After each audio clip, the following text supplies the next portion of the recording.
Good afternoon and welcome to Fankhauser Reserve for this round 3 clash of NEAFL. And it is the game between the Southport Sharks and Sydney University. Mark Kennedy's my name. I'm joined by Bob Batty. These two sides, Bob, coming off terrific wins last week. Of course, Sydney University, the visiting team today, a fantastic win over the Northern Territory, last year's premiers, down at home there. And the Southport Sharks, they started a bit slowly and came home like a bomb over the Canberra Demons. Yeah, both teams very impressive last week. I had the pleasure of watching the Uni last week, and their movement of the footy was just fantastic. They stopped the outside run of the Thunder, and they really worked hard. They played as a real team, and I was very impressed by them. And Daniel Gilmore done a marvellous job with this team. And as you said, Southport, I watched them in round 1. And they had 9 new players recruited to the team. Looked a little bit, they just need a bit more time. Had that time last week, and they're, as you said, had a good win against Canberra Demons. From the named teams on the NEAFL website, we've seen a couple of late withdrawals. Nick Crowley and Darcy Trask are out for the Southport Sharks, and coming in is Isaac Franks and also Joel Carwin.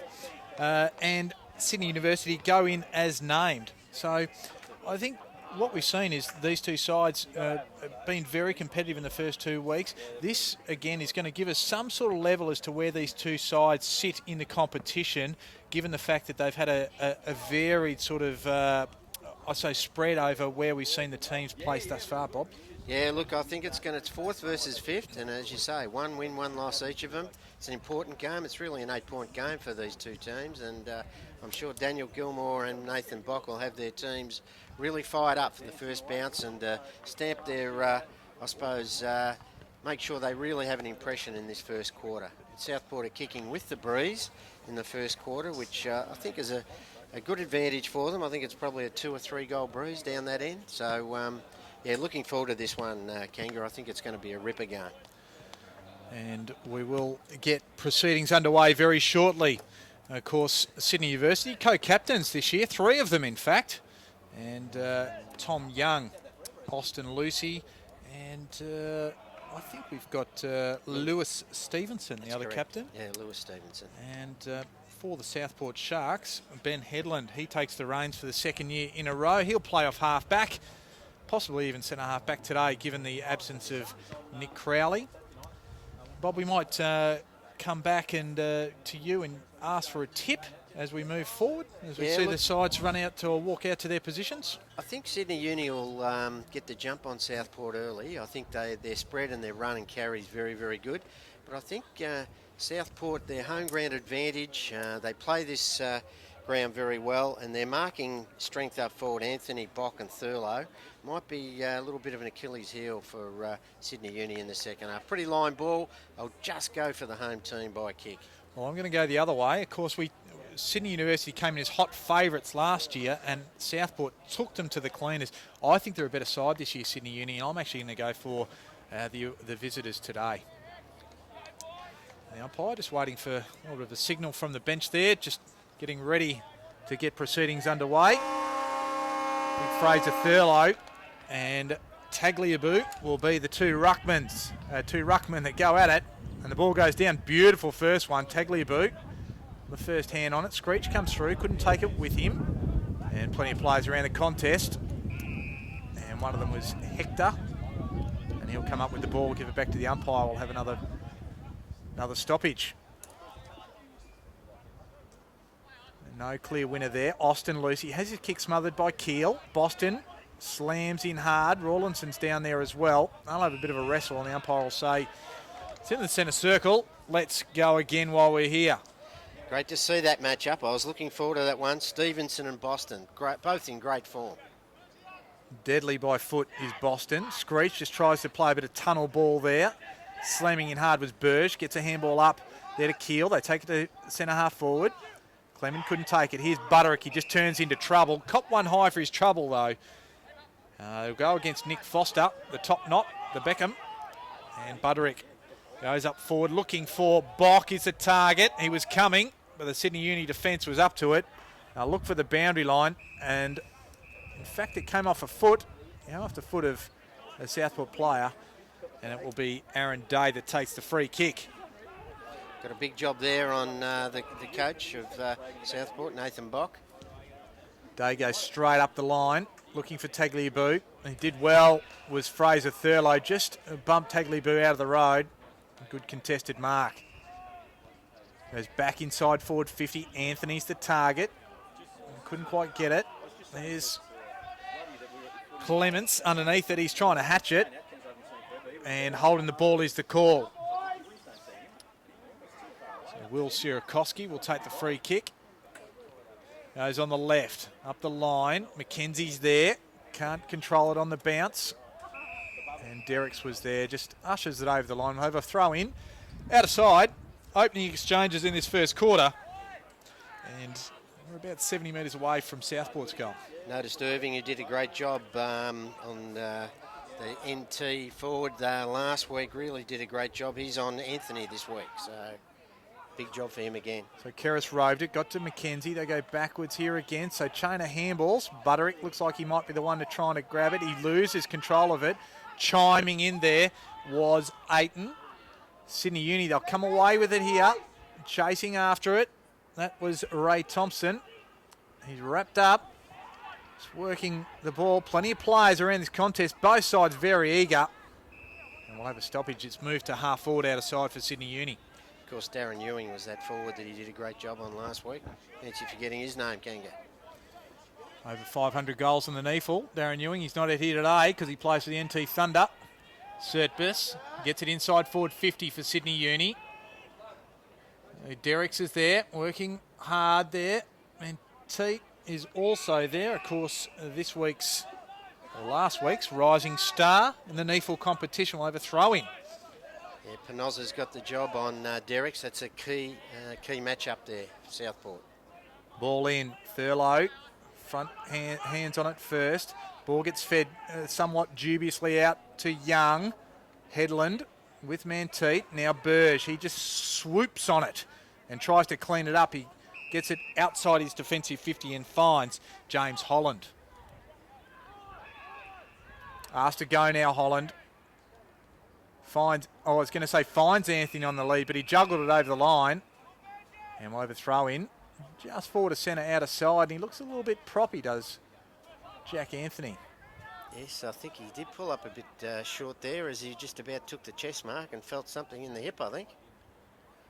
So throw in. Thurlow over the top. Tagliabue, he had front spot. Young just ushers it forward. And Mackenzie was the one who was the recipient, just belts it to half forward. Another free kick going against Foster there. And Southport, they'll try and get it in. Anthony has his kick smothered and just belts it along. Surtbus tries to clean it up. Day kicks a worm burner. Now coming out there was Stevenson. Off to Lucy, chain of handballs. Here they come. That's Aiton through the middle of the ground. Finds Derricks on the lead, right in the centre of the ground. Bit of space here to work with. He goes to half forward. There's Ray Thompson there. He has a couple of Southport defenders right on top of him. He's in trouble because he's on top of it and he's going to be penalised accordingly. So good defence there from Southport to try and extract the ball. And I think a bit overzealous trying to get the ball, and he's reversed the free kick. So Ben Headland has given away the free kick there. So Ray Thompson goes short, finds a player in Sirakowski.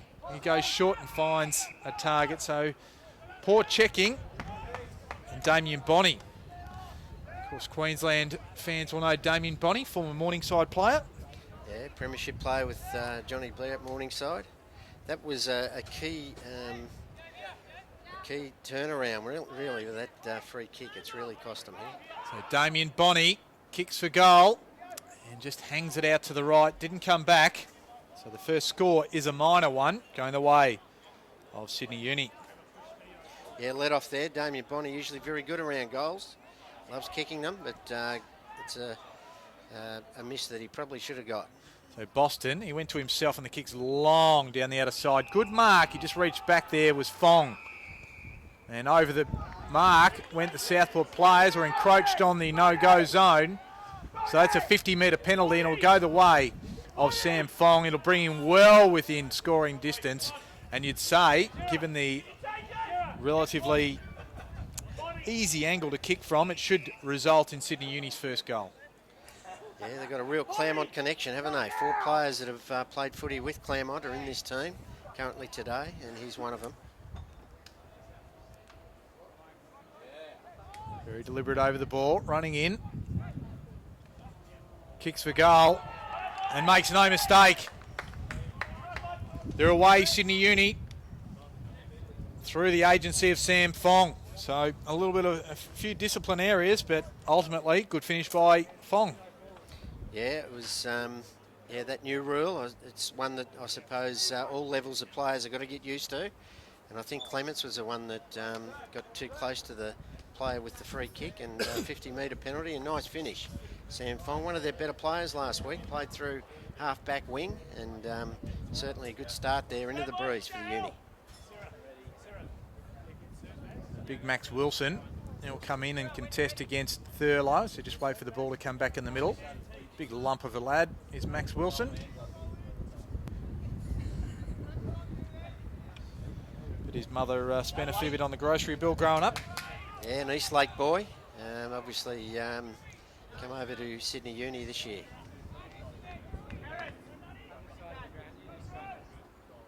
Some good matchups in the middle of the ground. Looks like Jared Drew going head-to-head with Tom Young. Potter and Boston going at it, standing side by side. Wilson, he just lays a big tackle in the middle to bring everything to a halt.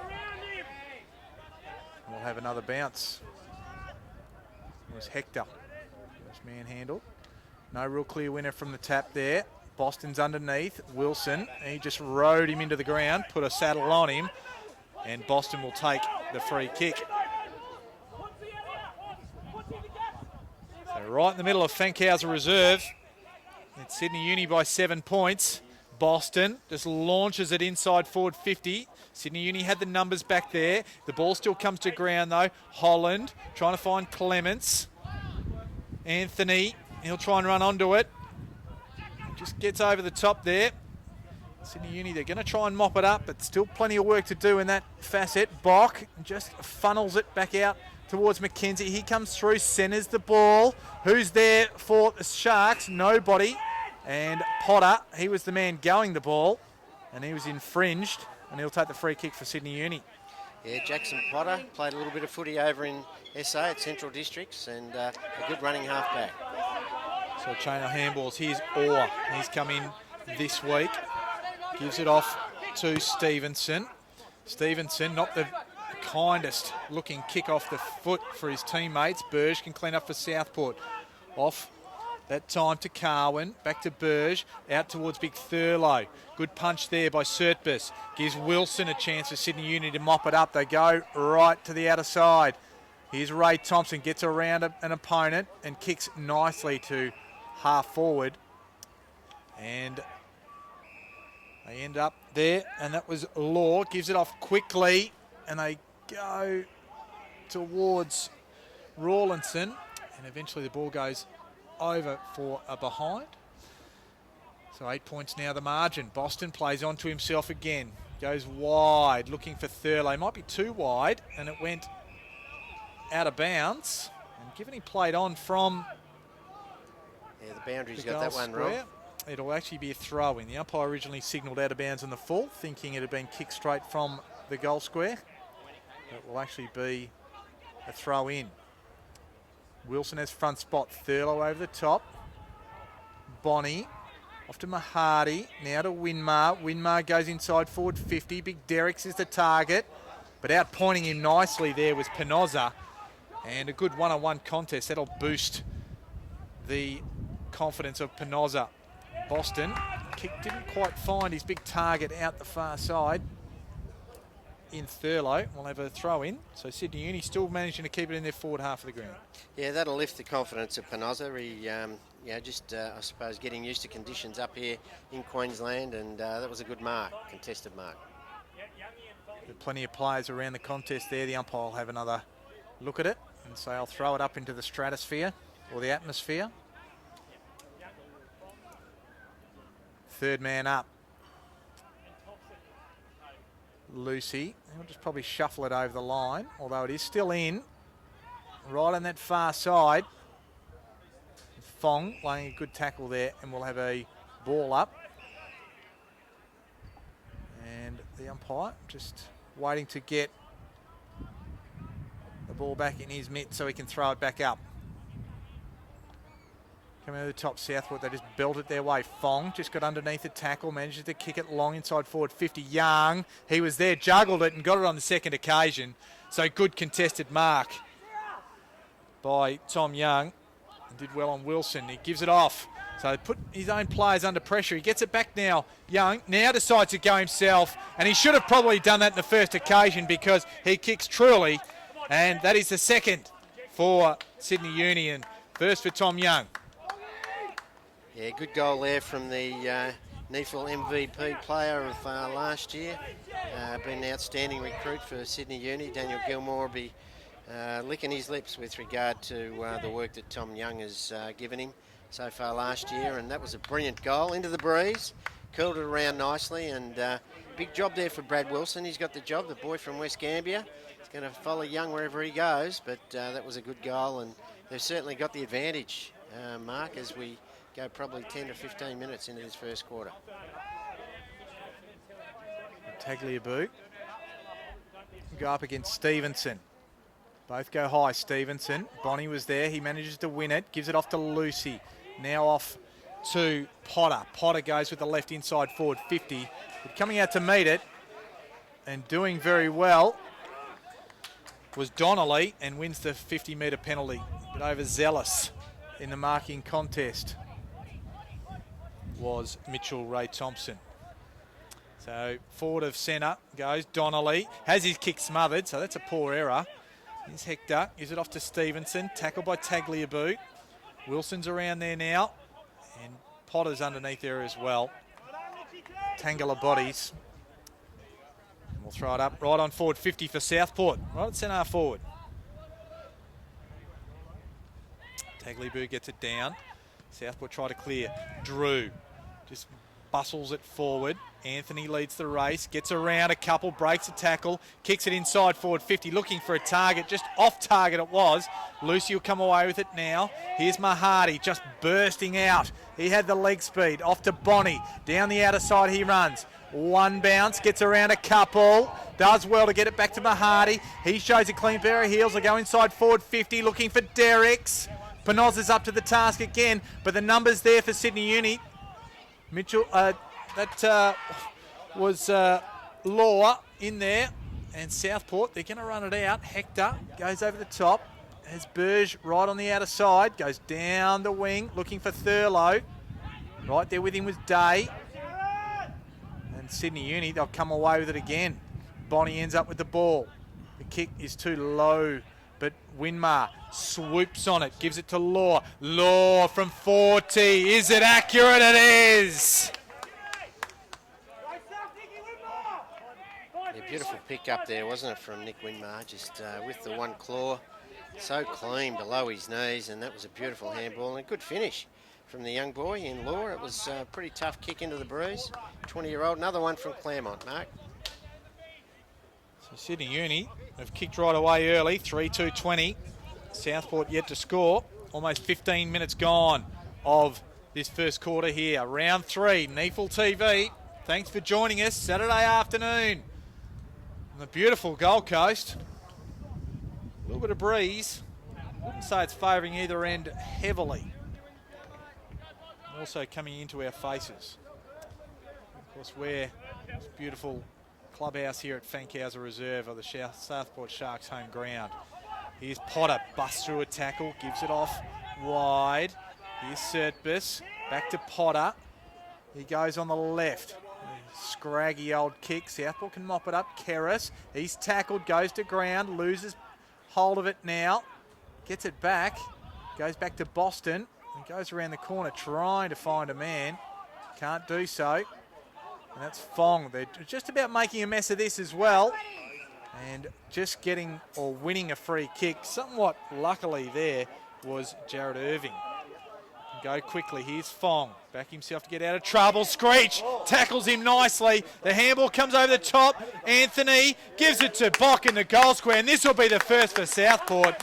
And Sydney Uni made a little bit of a mess of that one, and it resulted with good pressure and a good tackle by Glenn Screech to secure the first goal to the coach of the Southport Sharks, Nathan Bock.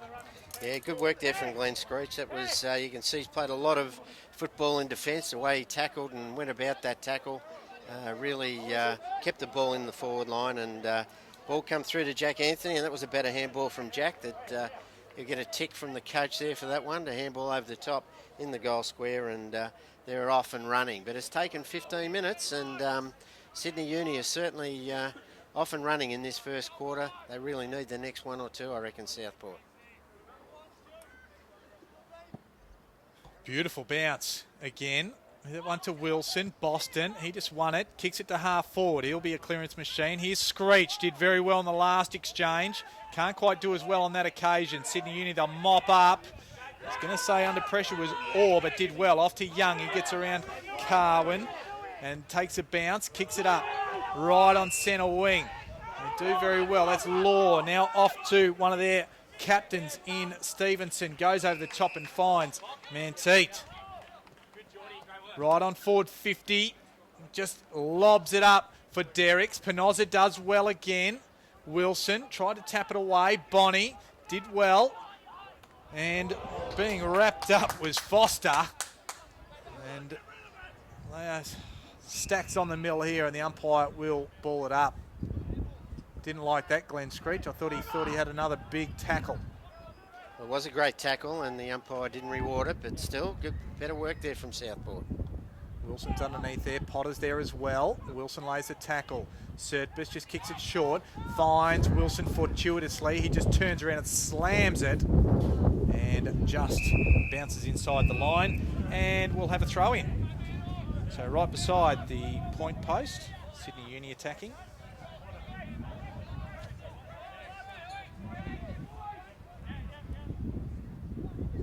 We'll go again. Give that one to Stevenson for Southport. Young is there, just tries to flip it out quickly. Keris tries to get off to Boston. He can't quite take it with him. Just paddled out towards Young. Young just goes, I'll kick it in the middle of to the top of the square. Disciplined work. And Sam Tagliabue was right there. Johnny on the spot. And he'll go back and kick down. Kick what we think should be a lay-down Missouri goal. Yeah, good work there from Young. Very disciplined, as you said, Mark, and that's the sort of stuff that Daniel Gilmore will be impressing on his charges, to do the discipline thing. And he made the goal umpire work, but he will come back to the middle and signal it's a goal. So Sam Tagliabue gets his first. 4 individual goal kickers for Sydney Uni, and they once again extend the margin out to 20 points. 4-2. 26 playing Southport, a 1 straight goal. Yeah, Sam Tagliabue played a lot with Essendon in the VFL the last couple of years. A boy initially from Temora in New South Wales, the home of Paleface Adios many years ago. Your great-grandchildren probably wouldn't remember that one, Kanga, but Paleface Adios, a great Temora pacer. One of the great harness racing horses, iconic in the industry. We'll see if Big Tagliabue can follow in the footsteps or the hoof prints. Put the hobbles on him. Of Sam Tagliabue. Ball back in the middle. Give that one to Stevenson. Plenty of plays around the contest. I think we're going to see a fair bit of this. That arm wrestle through the middle of the ground. And a secondary stoppage. Results. Fong gets up. Oh, sorry, it's Rawlinson who got up from underneath it. Stevenson gets it from the ruck contest. Just belts it to half forward. Anthony will be first there. Just does well to get a handball off to Mackenzie. Bock has a 2-on-1. Goes over his head though. So didn't really have a chance. And Sirakoski got back to help Aaron Day out. But it wasn't required as the ball rolled over the boundary line. Not far from Southport's goal. Yeah, Jack Anthony important there, and as you said, lifted his hands, made sure he got the hands free for that handball, but a wasted opportunity there from Mackenzie. to hit targets, especially when you don't have pressure around you. And so Bock just wrestled Wilson off the footy to get the hit out. Just do well by hand. Ends up with Lucy for Sydney Uni. He's kicking it back inside there. Ends up with Brad Wilson. Great smother there by Orr. Young can come away with it and somewhat fortuitously falls into the arms of Will Sierakowski. They go quickly. They look to spread. Now Ray Thompson has it in the middle of the ground. Southport closed down. Mackenzie did well. Went by foot and then picked it up by hand. And then off to Headland. They can go on the far side and find Clements. As a man over the top, it's Butterick. There's Holland further afield. Decided not to go. Kicks it back in the middle. Has Hector there. Almost on the point of the square. Goes short. Has Wilson at centre half forward. Goes back and looks at options. Off towards Bock. And again, over the top. Day was able to get a hand on it. And over the boundary line will go on the opposite side of the point post. And we'll have another throw in. Southport deep in attack. Yeah, probably need one here. They just need one to claw one back. They've Sydney Uni just look dangerous when they've got the footy and they move it quickly. Ball back into play. Wilson and Thurlow goes to the back heel. Tries to get around. Has a man there. It was Wilson. Top of the square. Bock contest. I think he might have got his hand on it. He tried to claim it almost. And just giving away the free kick clumsily there was Holland. And Dale mop it up. Riskalita Young has a little bit of time to measure it up though and goes further afield and finds his co-captain in Stevenson. So still on defensive 50, out of side. Is Long down to the wing. Carwin with a big fist. Hector grabs it, is wrapped up almost immediately, gets a handball off to Mackenzie. Like his work so far from half back. Off to Keel through the middle of the ground. Goes Long looking for a target. Anthony was there. Bock is at the back. This time he gathers it. Gives it off, backed off to Anthony. Lays a block. Gives Anthony a little bit of time. He can shoot for goal. Goes across the face. And Sam Fong was there to mop it up. He can quickly go to Rawlinson. They'll look to spread, run, carry. Has Winmarsh short. Out of side, still at half back. And goes short up into the middle of the ground. Finds Tagliabue. Comes on the left foot, opens up the fat side. Off to Young, coming off the bench here. Very nicely done. Good timing with Surtbus. They can go long inside forward 50. Manteet is there. Just judged it a bit better than Headland. And the young man in Manteet just showed very good awareness just to get to the drop of the ball. Very nicely done as Headland just lost body contact at the wrong time. He did, yes. He certainly knew exactly where the ball was going to drop, and he took about 4 or 5 marks like that last week too. So his judgment's really good. Played a lot of footy with Collingwood last year in the VFL and was impressive last week, and I'm looking forward to watching him today. So Michael Manteet comes in, 45-degree angle, only about 30 metres out and makes no mistake. A good angle for NEAFL TV. And he adds another. And early, warning sirens sounding for Southport as Sydney Uni kicked their 5th, moving out to 5-2-32. And Southport, just the one straight, 6 points. Yeah, good work there from Michael Manteet. But you mentioned it, Mark, when they get the ball and they run it, and Young has been fantastic in this first quarter. Tom Young, Stevenson, Fong, they've all been, when they get the footy, they're off and got their skates on, and that was a beautiful interchange with Errol Surtbus coming off the bench and just falling beautifully for him, and good finish there from Manteet, 19-year-old, initially from Melbourne High School Old Boys. That expert voice is the voice of Bob Batty, a veteran around AFL circles, both at the highest level and also at this NEAFL level where we're seeing stars of the future produced. And I guess the question remains, do we see another one uncovered in Michael Manteet? Well, he certainly put the writing on the wall, hasn't he? Good performance last week against the Premiers, and looking dangerous up forward today. Ball back to the middle. Played the best part of nearly 26 minutes of this first quarter. Ball up again. Tagliabue bit unorthodox getting a hand on it. Did well. Potter extracts it. Can't quite get it off to Surtbass. He's set upon. And set upon also is Drew. Dwyer Surtbass, who followed it up very well and will have a ball up. Just forward to centre for Southport. Thurlow and Tagliabue, but down to Kerris. Kerris, he'll accumulate it. Gets the ball inside forward 50. Ball comes out, going for Bock. Bock went the man, not the ball. Wouldn't advise that one. And as a result, Sydney Uni managed to get it out. Austin Lucy has a couple of bounces, has Bonnie short, but he also has Winmar a little bit wider. Winmar runs inside forward 50, has a bounce, can set himself to kick nicely, and it is a beauty. So well set up from defence. And Nick Winmar, he just made no mistake. Beautifully put together piece of play from Sydney Uni. Yeah, very good on the outside, aren't they? Once they switch the play and get the ball moving and running, they look very fit. I notice Tom Ayton is their high performance trainer. Tom's obviously out there again today, and they just look super fit, and they're very dangerous when they've got the footy. And the silky skills of Nick Winmar, he's only touched it 2 or 3 times, but every time he's touched it, they've got a goal.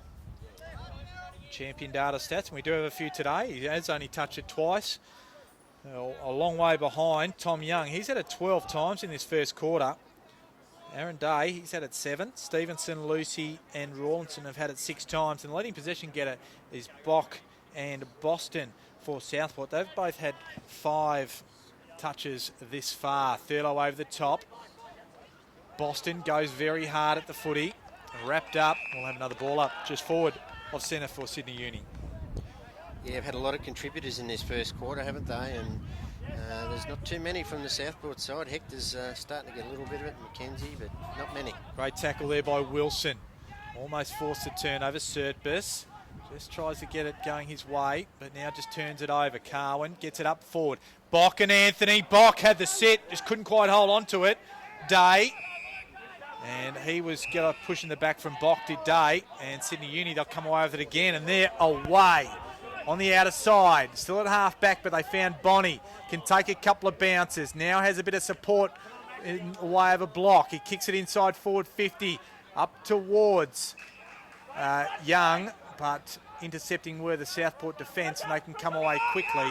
And Burge finds Boston. It was Isaac Franks that took the mark, the boy from Lauderdale in Tasmania. Well done, Bobby. Good pick up. As we have Drew with the football. Just on centre wing, outer side. Asked to go now. Potter just closes down on him. Kicks off towards Butterick. He's got a few tricks, this kid, but this time he's wrapped up. Manages to get it out.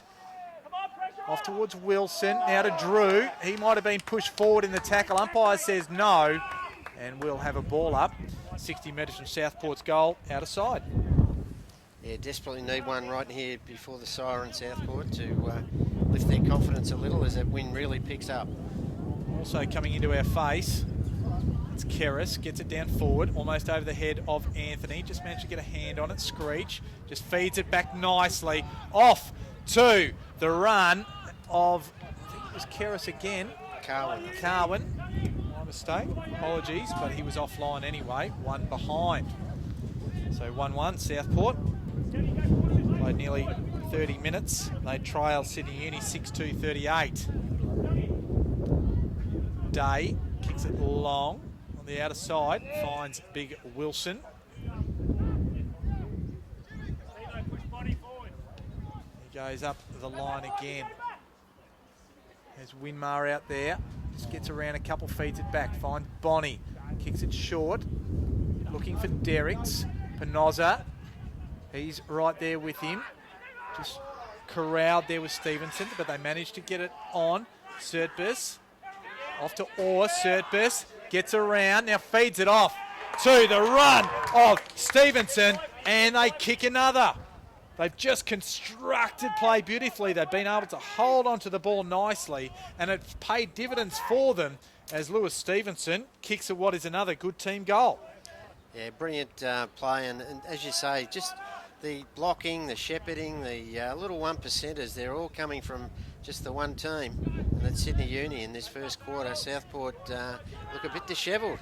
a little bit lacking in confidence as we speak. It started a little bit this way last week, and Canberra with the run and carry got a hold of them early.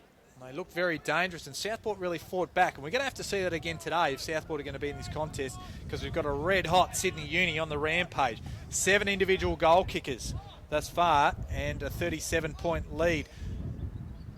Over 31 minutes gone in the first quarter. They get it out of the centre again. It's Potter. Potter on the left foot from 60 towards goal. It's there! It's raining goals here at Fankhauser Reserve. And joining in the party is Jackson Potter. How easy is this? Yeah, great clearance, good work from their ruckman in the midfield. I think it was Big Maxie Wilson that laid it down. And Jackson Potter, he's been impressive in this first quarter, doing it both ends. He stopped a certain goal there about 2 minutes ago, and now he's let rip from 55 on the run. A beautiful left foot goal. Well, some of the goals have been constructed beautifully from team play. Others have been individual brilliance, and that's what we saw there from Jackson Potter. Ball back in the middle again. Thurlow looking for Boston, doesn't find him. Southport try and come away with it now. Here's Butterick, gets it out wide. Burge goes on the left, doesn't hit its target. That's been the difference. Bock was the target. He gets up. That was Stevenson tackled. Now off to the young man who just butchered it there was Drew, and Sydney Uni can repel again. Going high was Ray Thompson, infringes on that occasion. And the free kick will go to Franks. Gives it off to Burge. Not sure where to go. And it won't matter because the siren sounded. But a shell shock here at Fankhauser Reserve, particularly if you're a Southport Sharks fan, because at quarter time they find themselves 43 points in arrears of a rampant Sydney University side. 8-50 Sydney Uni leading Southport 117. And Sydney University have been dominant inside 50s, only just going their way 15-14, but they have been very good around the contest. 102 possessions to 73, and it's not so much how much of the ball that they've had, it's what they've done with it, Bob Batty. Certainly so. They've been more constructive once they've got the footy. You've noticed last 3 entries for Southport, they've either kicked it over their head or they've kicked it short and have missed their target. So you go up the other end, and they're hitting their targets, they're using it by hand, and they're finishing beautifully. Some of those goals from 45, 50 out on the run were very, very good. So Daniel Gilmore will be very confident and very happy with the first quarter from the Uni, and I'm sure Nathan Bock will really get into his charges at quarter time. Well, it is a bit of a contrast from when these two sides met last year at this very venue. It was Southport that really shocked Sydney Uni, but the shoe is definitely on the other foot. We're going to take a break in a minute, but I'll just throw out the goal scorers before we go. They're all individual ones to Sydney University. They go to Tom Young, Sam Fong, Jordan Law, Nick Winmar, Jackson Potter with that beauty, Lewis Stevenson, Sam Tagliabue, and Michael Manteet. And for the Southport Sharks, just a solitary one to their coach, Nathan Bock. So it's a 43-point lead at quarter time here at Fankhauser Reserve. We'll be back for the second quarter here on NEAFL TV.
Welcome back to Fankhauser Reserve. Here on NEAFL TV, it's a round 3 clash between the Southport Sharks and Sydney University. Sydney University absolutely away to a fly, 8-2-50, leading Southport 1-1-7. My name's Mark Kennedy. I'm joined by the inimitable Bob Batty, who is an encyclopedia on all things AFL and particularly the NEAFL. And Bob, it was a dominant display by Sydney University in the first quarter. Certainly was, Mark. And look, the one thing that probably Daniel Gilmore's been asking of his players is consistency away from home. And if they can produce quarter football like that and reproduce that for the rest of this game, they've really got something to offer. And very good start. Southport a bit shell-shocked at the moment. They'll have to dig deep at the start of this second quarter. We are about to get underway. A lot of work to do for Southport. And Sydney Uni, they'll be looking to continue on their merry way. Thurlow goes high, get his hands on it. And Keris couldn't quite find a teammate. Young, wrapped up by Keris, but just managed to get a foot on it. Burge just feeds it off. Carwin just can't quite control it. They'll look to just mop it up at half-back. Here's the top knot in Foster. And he's wrapped up. He's in trouble and will pay the price holding the ball. Southport get a free kick. It'll be Wilson who takes it at half-forward. Club outside. Yeah, good intensity there from both Wilson and Carwin. Goes towards Anthony. Just eludes his grasp. Stevenson, he mops it up. Takes a bounce, runs across the face of goal, kicks it wide. And too wide, it goes out of bounds. That's a bad error. And Clements will be the beneficiary of the free kick. He's looking to hand it off though. Comes around, kicks from right on 50, sits it up. Thurlow's there, just plucks it at the back. And Fraser Thurlow, the big unit he is, will go back and shoot for goal. Only 20 metres out, 45-degree angle. Yeah, need a lift from Fraser. He's one of their key players for this team, and the boy from Woodville West Torrens, and kicks the goal, which is badly needed, as you said, Mark. So he adds just a second for Southport, narrows the margin. They move to 2-1-13. Sydney Uni, they are still on 8-2-50. Spent a fair bit of time in the first quarter in the ruck, did Fraser Thurlow. And of course, he is a local boy from the Gold Coast originally. And correct me if I'm wrong, I think Labrador? Broadbeach. Broadbeach boy. Apologies to Broadbeach. The Cats out there who play in the QAFL competition these days. And Fraser Thurlow, a quality product. Spent some time at Essendon and also Woodville West Torrens.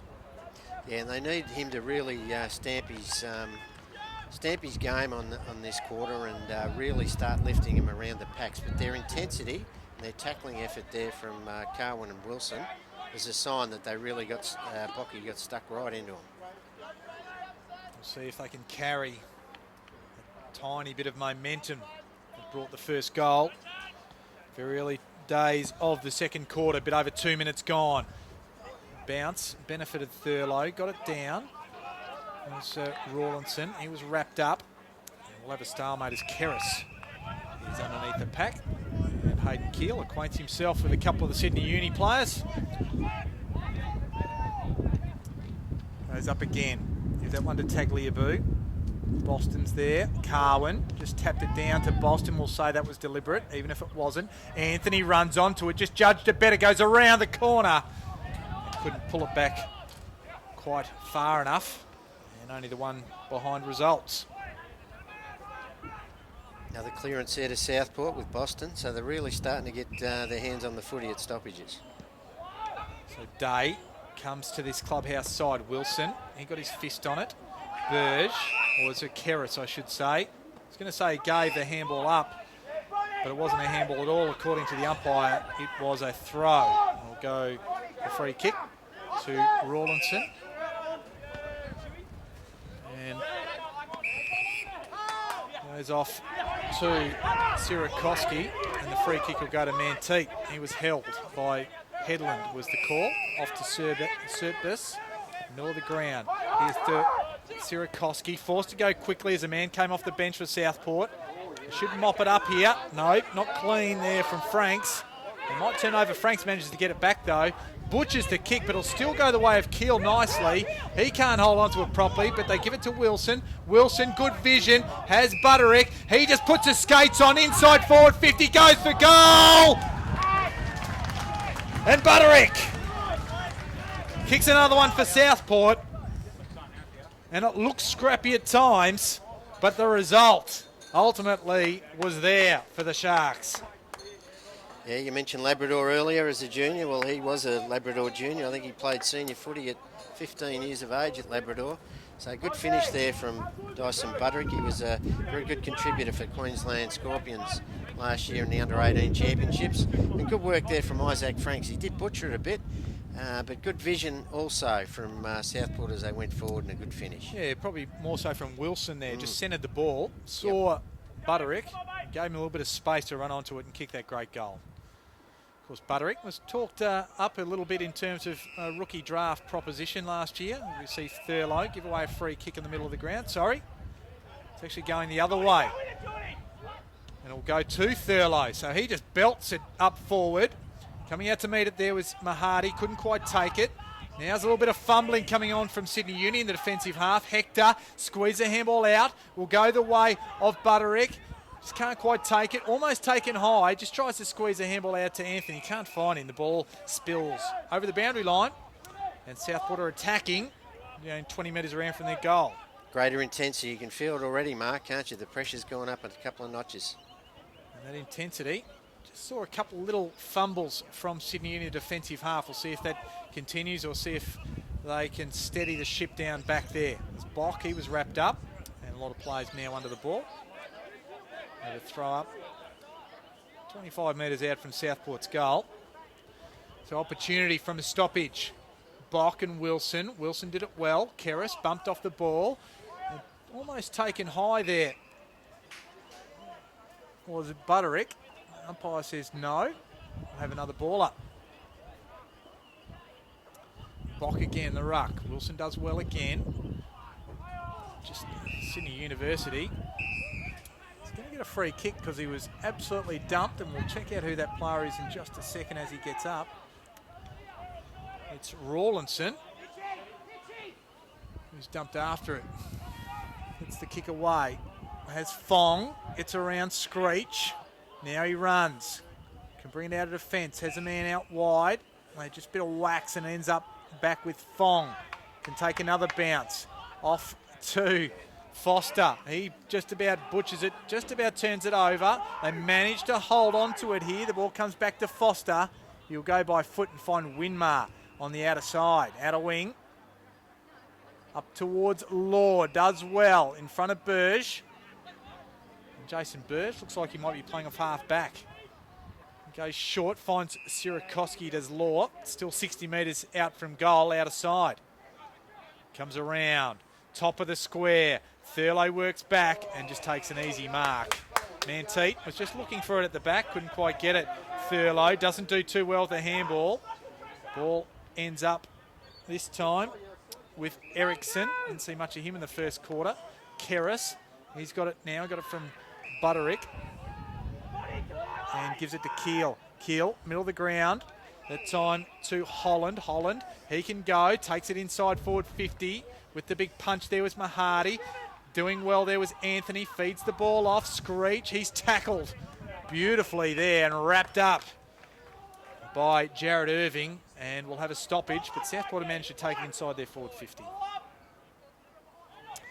go again. Uncontested. Stevenson for Southport. Good tackling there by Sydney Uni. And they're just trying to hold the ball up there. We'll have another stoppage there in the forward 50 for Southport. Irving doing a good job on Anthony. Really solid defender, isn't he? He's done a really good job 2 weeks in a row now.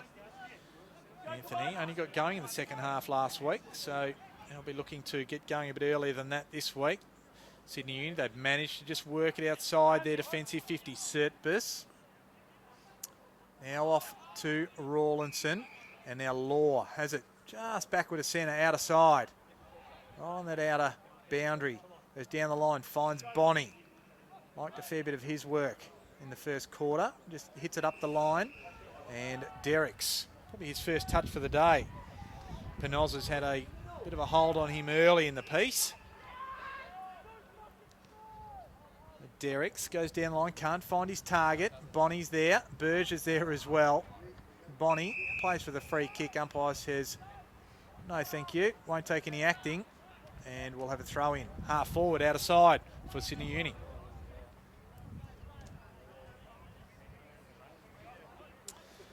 So 2 goals to zip so far in this quarter. Going Southport's way, they need to try and arrest the slide. Butterick just gets it forward. Almost at centre half forward. First to the contest is Fong. Right in his back though was Keel. And Sydney Uni, they'll come away with it again. They go to half forward. That's Stevenson there, does well, gets it on the bounce, just feeds a handball up, looking for Winmar. Carwin's there, just stands in the tackle, eventually flings it off, gives it to Headland. Now they get it off to Screech. Screech, he'll look for a target, finds one in Keel. So a little bit more composure coming out of defence that time. Holland, he has it, goes towards his Mosquito Fleet in Clements, goes to the top of the square. Anthony was there, and Potter comes and aids a bit of support to Mahadi, and the ball beats them over the line. On the far side, we've got a free, that's actually a free kick going Sydney Uni's way. Might have been against Anthony there, I think. The Sydney Uni can come away with it. Sertbus, he's just cornered, and he cops a high one just as he gave the handball. Play on is the call, advantage paid. Bonnie has it through the hands of Derricks. Bit of soap in there. Stevenson for Southport. He is wrapped up. Didn't dispose of it correctly. And Bonnie puts his hand up and says, boys, I'll just settle it down. But he has a man over the top. He doesn't find him, so settle it down. He was going to try, but he couldn't find his target nonetheless. McKenzie was there with Penoza, and they only see the ball over the line, out of side on the wing. Need a lift from Joel Stevenson, the left footer, the boy from Kyneton. Really hasn't bothered the scorer so far today. Really needs to lift in that role he plays in the ruck with Thurlow. Give him the tap there. Sydney Uni, they win the clearance though. Off half back there was Southport. They get it through Carwin. Out towards, that's Clements. Couldn't quite take the mark. Also there, that time was Blood. Haven't seen much of him in the first part of the game. Carwin lays a big tackle there. Clements, he's wrapped up. Holland, he's there as well. Carwin, and also Blood. So the numbers are there. Fong goes to ground, but feeds the ball up. Law, he's under pressure. Southport converging. Ray Thompson off to Sirakoski. Round the corner. They might get out of this. Sydney Uni, and coming away here is Fife. Fife goes to half forward and has a man, a Southport man. I think it's Donnelly, Stuart Donnelly. I like to say Donnelly. You can say Donnelly if you like, Bob. I'll say Donnelly. And Penoza now has it, and encroaching upon the mark that time was a Sydney Uni player in Rawlinson, so 50 metres will be the result, and Penoza can come down forward of centre. Yeah, like the work of Isaac Franks, just in defence. He's sort of held him up a few times now, and has looked pretty good for Southport. That kick is to nobody except Sydney University, and Mahadi, it was about 15 metres on his own. His target coming out of defence was Derricks. Smart work there to tap it on. The ball ends up with going inside forward 50. It was from Drew, and he just kicks it straight to Sydney Uni. So poor use inside forward 50. Wilson got the mark, gives it off to Sirakoski, this way, that way, and on the left foot out towards Derricks. He's got a case of the fumbles as Derricks. He couldn't hold on to that one either, admittedly. It was at the big man's shoelaces, and the ball goes over the boundary line. Yeah, Penoza's doing a good job on Derricks. He's held him very well, considering the amount of footy that's gone into their forward half. So Stevenson and Wilson. Stevenson just got a fist on it. There is Drew. Just got the kick away. Wilson, he's wrapped up. Stevenson for Southport again. Off to Wilson for Southport. Mahadi, he mobs it up, getting it out. Nearly took Austin Lucy's head off with the handball. And then Sydney Uni nearly took the Southport player's head off with the tackle. So they'll win the free kick, and I'll just spot who this is getting up off the ground. It's Andrew Boston. And tackler was Mitchell Ray Thompson, or the attempted tackler. Boston just sits it up. Stevenson. They're coming through. There was Brad Wilson off the deck and just across the face. So a missed opportunity. Brad Wilson just needed to kick it off the left there, I would have thought, rather than try and screw it around on the right. Yeah, he's tried the banana kick, and look, he's been influential up there around the packs. He's using his weight, the boy from West Gambia. So Day brings it back in, right to half back. There's Derricks. Does well there, good contested mark. Goes over the top, they're away here, into the arms of Potter. He's got a paddock in front of him. Over the top he has Winmar. Headland's going to have to go back there. He goes to ground. Winmar gathers and kicks the easiest of goals. Coast to coast. Sydney University. Yeah, great football. It all came from the good mark, contested mark there from Derricks. He hasn't held many of them so far today. As I said, Panozzo's been very good on him, but that was a beautiful kick, and he's put it out, given plenty of space to Potter and Winmar. When he gets the opportunity, he makes them pay, and that was an important steadying goal there. First multiple goal kicker there for the game is Nick Winmar. He's second. First for the second quarter as well. 9-2-56. Sydney Uni, 3-3-21. Played about 15 and a half minutes of this second quarter here. Of course, we are on the beautiful Gold Coast. Fankhauser Reserve is the venue for this round 3 NEAFL clash. Over the top, you've that one to Tagliabue. Ray Thompson out of the middle. Half forward it goes. Franks can't take it with him. And they're just burrowing harder in here again. They win the ball out, Sydney Uni. Here is Ayton. Gets it off here to Potter. Just palms off Mackenzie. Goes around on the left, sits it up. Can't quite take it. Well, they do well there, Southport. And it was a good handball there by Donnelly that helped them get out of trouble. The ball ends up with Keel. And he can bring it from half back. But I'm not sure that that's the best one because Foster, he'll mop it up. His first there, Screech, a good tackle. Ball ends up now with Ray Thompson. Goes inside forward 50 again. Menteet is the target. Has 2 to beat this time. Donnelly just picks it up. Not sure where to go. Decides to give it to Boston. Boston looking around. Generally good by foot. And this is no exception. He made his Carwin work for it. And Carwin couldn't do the same because Mahadi, he won it. Gives it to Surtbus. Surtbus inside forward 50. Menteet comes hard. Over the back it is. Winmar there again. Johnny on the spot. And that is 3 for Winmar. And Sydney Uni, they extend the margin back out almost to what they had at quarter time. They move along now to 10-2-62 to 3-3-21. And the pressure really has lifted again for Sydney Uni. Yeah, just winning the ball in space, and Surpus a big long kick. Great courage there from Isaac Franks. He's been smashed in the marking contest, and unfortunately they let the ball get out the back, and as Franks limps off, Winmar can take the spoils. 3 goals to him. He's been a very important player for Sydney Uni. So it was Menteet that really attacked that contest, and Winmar just loitering around the back on that occasion, the beneficiary. Mitch Thompson racking up a lot of possessions in this second quarter. He's really been a good consistent player over the first 2 quarters. So good bounce in the middle of the ground. Thurlow, Young, he's dragged off it, and time by Keris. Ball still to half forward for Sydney Uni.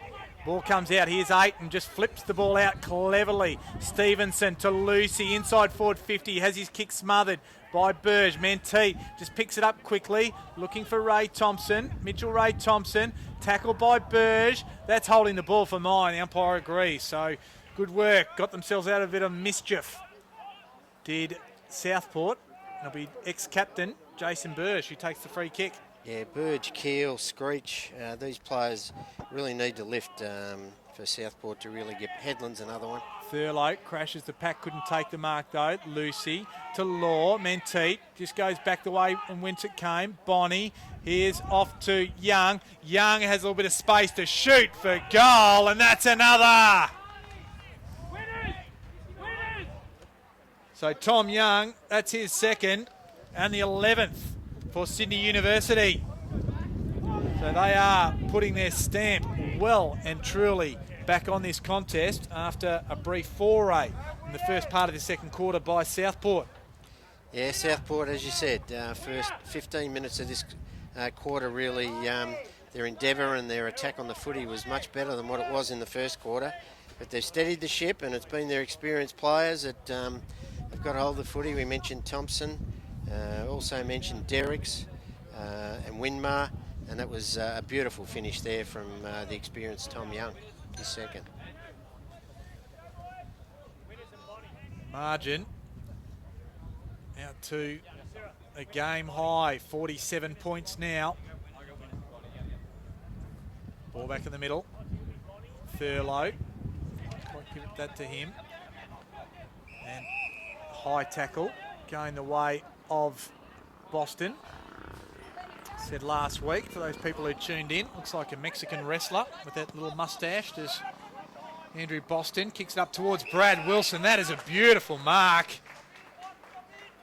Under pressure, almost a NEAFL mark of the day, that one. Kicks it off to Bock. A good kick it was, but straight through the mitts of the former Crow. And Sun, you can't even claim the sun was in his eyes. He just went straight through, hit him on the chest over the boundary line. So a little bit sloppy after a good build-up. Thurlow just taps it over the back, can't quite find a target. That's or it was, I think, who got the kick away. Wilson wraps up Stevenson, and it was high, according to the umpire.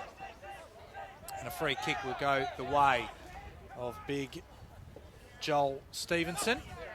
I think Max Wilson will be the only bloke that could have tackled him high there. He's 198 centimetres, Stevenson. Back to Burge. He just overcooks it. Now they're going to mop up. They're in trouble. That was Fife waxing with Ayton. Now the ball off to Orr. Orr goes inside looking for Menteith, and he has him. So he finds the target, and the difference is the mark's taken. And Menteith, he looking for an option. He's 40 metres out on an acute angle. Well, they have settled, and he will look to go back and shoot for goal.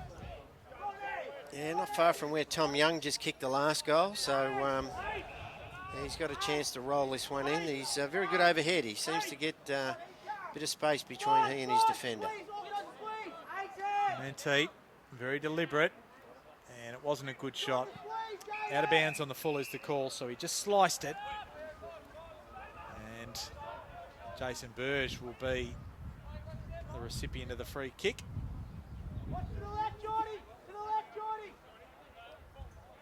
In fact, it'll go the way of Donnelly.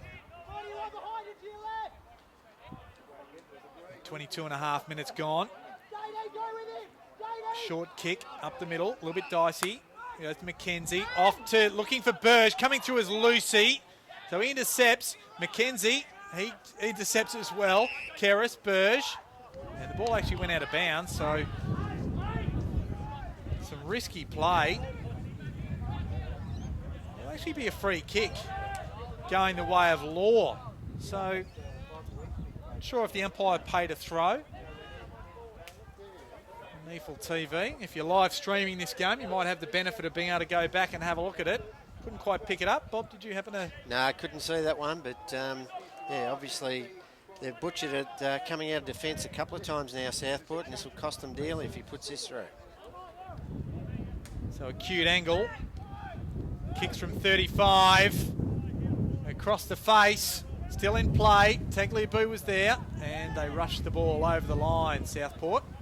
So one behind will be the result. And an even 8 goals, the margin. 48 points as they bring it back in quickly up towards Thurlow. Ball comes to ground. They'll reload again, Sydney Uni. But this time ill-directed was the kick and finds Fankhauser. Goes up the middle, still deep inside their defence.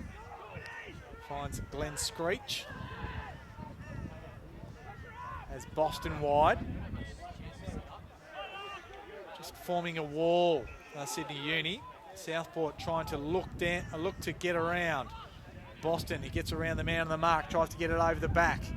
Up towards Thurlow, almost plucked it with one hand. Up towards Holland, or Clements I think that was actually.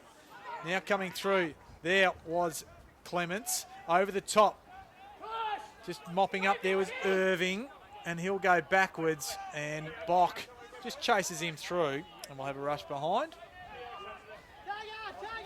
And Southport narrow the margin only by one though. Coming through, Hector almost took the mark. Good courage there from Foster. Kicks the ball dangerously across goal. It'll go out here. It'll be interesting to see what the umpire says. He says, throw it in. He looked like he didn't have eyes for a teammate there, Foster. But the umpire said, no, that's all right. We'll throw it in instead. Yeah, good courage there from Hector. He's been one of their good contributors. Need a lift from a lot of their more experienced players, though. So one of the smalls just trying to mop it up. Young. He just tried to clear the area, and all he succeeded to do was clear the fence. So the ball out of bounds on the full. It'll be Hayden Keel, Grogan medalist, former Grogan medalist, to take the free kick. Crowded forward line there, Mark. Have a look. There's nearly, I'd say, 30 players up there. The ball gets set up, looking for the tall timber. Bock was there. Sydney Uni trying to repel. Bock went around the corner. And to the near side it went, and another point is the result. Suffered from inaccuracy early last week, did Southport? Not the case. They're suffering from goals, full stop, or shots on goal. The ball comes out. Fife. Is it off to Foster? Goes short to Derrick. It's a good kick. Hits him fair between the nipples. Down the half forward it goes. Potter gets over the back. Mitchell Ray Thompson runs onto it. Has the left foot. Goes up looking for the big target in Stevenson. And Donnelly was up to the task. Gets a fist on it. Over the line it goes. Transition the ball right to half forward. Yeah, and you just mentioned the word transition. Their transition has been very, very good, Sydney Uni. Southport's has been very, very ordinary. Ball back into play. Stevenson, almost uncontested. Rawlinson's there. Boston's over the top as well. Wilson tried to get it away, but Keel can. It's it off to Burge. Little short, pokey left foot. Gives it off to Clements. Out wide to Screech. This way, that way. Just props. Kicks it up. Centre half forward. Bock comes out to meet it. Brad Wilson for Southport. Tries to give it back to Bock. He wasn't ready for it. He just flips it out. Now the turnover comes. Lucy goes off. This time to Surtbus. Off to half forward. Over the top of Wilson. But they have a player there in Ray Thompson. Off to Rawlinson. To Winmar. Back to Rawlinson. Go on the left. Menteith was the target. But Headland just read it better, because Menteith just couldn't get back on it. The ball off to Donnelly. Now to McKenzie. Right hand. They're not sure where to go. They go out wide now. Find Burge. Burge just goes out wider. Finds Fankhauser. Liked his game. Has Headland in the middle of the ground. Still at centre half back. Now they go up the middle. They had Butterick by himself, but the kick went awry. And Young mopped it up, but he turns it over. Carwin now to Butterick. Butterick finds the big fella Thurlow. He kicked a goal from that far out last week, but he goes short on this occasion and has Carwin, who can go back and shoot for goal from 40 metres out directly in front. Well, look, they moved the ball a little bit better than Southport, didn't they? They got in defence and Burge looked up and hit his target, and they were off and running, and that's what they need to do. Back themselves, kick to space and have some people running and spreading. And big goal here for Carwin if he can kick it to lift their confidence a bit. Carwin looked awkward off the boot, but is it straight? Yes, it is. So Carwin adds his first and a badly needed one for Southport. They bring the margin back somewhat. They're actually leading in this third quarter. They've kicked 3 for the quarter. 3 goals 4 in fact, and Sydney Uni have kicked 3 goals 1, but the ascendancy still lies very much with Sydney Uni. They are 11-3-69, Southport 4-5-29. Yeah, target up forward is what they haven't had all day. They've done the job well on Jack Anthony. The boy Irving's done a good job on him. Nathan Bock hasn't been prevalent at all, and they really need Big Thurlow to stand up, and he at least took a good mark and sent it off to Carwin there. So a positive there for Thurlow, but they need a lot more than just positives. They need goals on the board and need them quickly. Bounce again. Thurlow easily that time. Over Tagliabue. Potter's there. Foraging for the football. But Drew gets up with it for Southport. Gives it back to the umpire. Will go again. No real clear winner, but Lucy has his kick smothered. Underneath it there. That was Blood. Sydney Uni try to clear. That was Fong coming through. Just grabbed a leg as he went through. Butterick just spins out of trouble. Gives a good handball. This time it's off to Ericsson. Goes deep inside forward 50. Has a big target, and Stevenson, Joel Stevenson, couldn't hang on to it. Getting around a tackle there was Keris. Keris to Stevenson. Getting around there again was Ericsson. Goes high. Has it gone the distance? No, says the umpire. Play on is the call. And wrapped up in a good tackle by Potter was Holland, and the ball went out of bounds, but the siren went anyway, and that signals half-time here at Fankhauser Reserve. Sydney University, they matched Southport in that quarter after a blistering start, and the students 11-3-69, leading Southport 4-5-29. It is University, or Sydney University, by 40 points at the main break. Yeah, by far the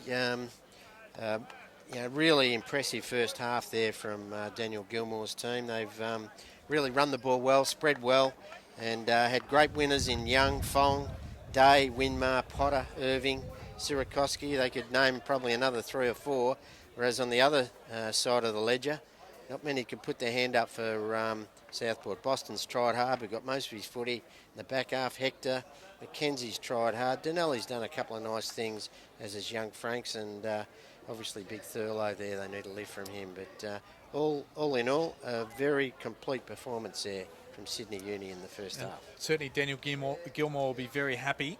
And overall, champion data telling us possessions going the way of the students, which is not surprising, 184 to 153. Inside 50 is actually favouring Southport, 28 to 27. And again, we talked about a quarter time. It's what the students have done with it that has been the difference there. Hit-outs going Southport's way, 26-18. And clearances going Southport's way, 18-17. Leading possession getters, Tom Young, dominant in that first quarter, quelled somewhat in the second. He's still got 17 possessions for a half of football. Rawlinson has 12. Stevenson and Lucy, along with Surtbus, have 10 and 11, I should say, and Day has 10. And on the Southport side of things, Andrew Boston, he leads the Sharks with 12 first half disposals. Burge and Wilson have 11, and Keel and Butterick have 10 apiece. Goal kickers, it is Nick Winmar. He got 2 in that second quarter for 3 for the game. 2 to Tom Young, and singles to Fong, Law, Potter, Stevenson, Tagliabue and Manteet. While Southport, there's all single goal kickers here in Butterick, Thurlow, Carwin and Bock. So a 40-point lead here at half-time. Sydney University holds sway. This is NEAFL TV. We'll have a break, and Bob Batty and myself will be back after the long break for the second half here at Fankhauser Reserve.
And as we see the players walk to their positions, we are here, back here at Fankhauser Reserve. Half-time it is on this round 3 clash between Southport and Sydney University. Sydney University, a dominant first half, and particularly in the first quarter, they lead 11-3-69 to Southport 4-5-29. Bob Batty joining myself, Mark Kennedy, and Bob, it really was a great show by the students in the first half. Certainly was. They dominated play in that first quarter, set it up beautifully. 8 goals in the first quarter, a lot of them from 50 or 40 out. It was really good footy, and they've made Southport really have to struggle from here on. It is going to be a task to come back for the Sharks. We saw them come back from a big deficit last week to really run over the top. But Sydney Uni, they're away early, straight out. A great chase on Rawlinson by Robert Blood. And they stem the tide early. Southport, and a 50-metre penalty gain against Damien Bonney. And that will march Robert Blood forward to centre, and the chance to put the Sharks deep in attack. Yeah, I've never seen an umpire change his mind as Bonnie has a fall there on the mark. Yeah, Bonnie and Keris are just not happy with each other. They kick the ball deep over the back there and taking a nice mark. Well, I was going to say a nice mark, but the umpire didn't pay it. It's Fong underneath the ball. We'll have a ball up. About 15 or so metres from the Southport goal. A few frayed tempers. Might have been a few interesting words in the Southport rooms. Foster off to Lucy, so the students repel, and it's a free kick downfield, so it's a little bit lazy, a bit sloppy. Goes against Butterick, and it'll be Damien Bonney forced to come and grab the ball, go back behind the mark, right in front of us here in the NEAFL TV commentary position. Yeah, silly play there from Southport. He'd already kicked the ball downfield. Just goes downfield looking for Ray Thompson. Just fumbled it, and the ball out of play. And right in the interchange area. In front of this beautiful clubhouse here at Southport. The Sharks. It's a short throw in. Thurlow wasn't happy with it. Hector goes hard. Boston just squeezes the handball out. Keris round to Burge, goes left, just hoists it. Fong nearly got on the second occasion. Lucy to Foster to Sertbus, I should call him. Stevenson in the middle of the ground. Manteet was a target. Headland up to the occasion.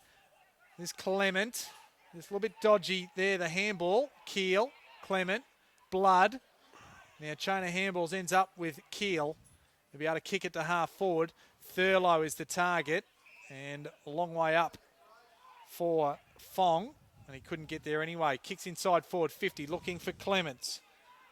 Find him. I'll just try and mop it up. The students, they can't do so. And Bock, he's held almost without the ball. Then he gives a high tackle away. Well, I was going to say it was a high tackle. Umpire doesn't pay it. And the students, they kick it. It's a dangerous one. Goes across the face of goal. Young just had good presence of mind to kick it quickly. Coming through hard was Donnelly. Gets it to Boston. Gets around Ray Thompson. Swivels. Kicks it inside. Butterick's the target. Over the top was the students' defence. Might be Day. I'm sure it is. And he just mops it up.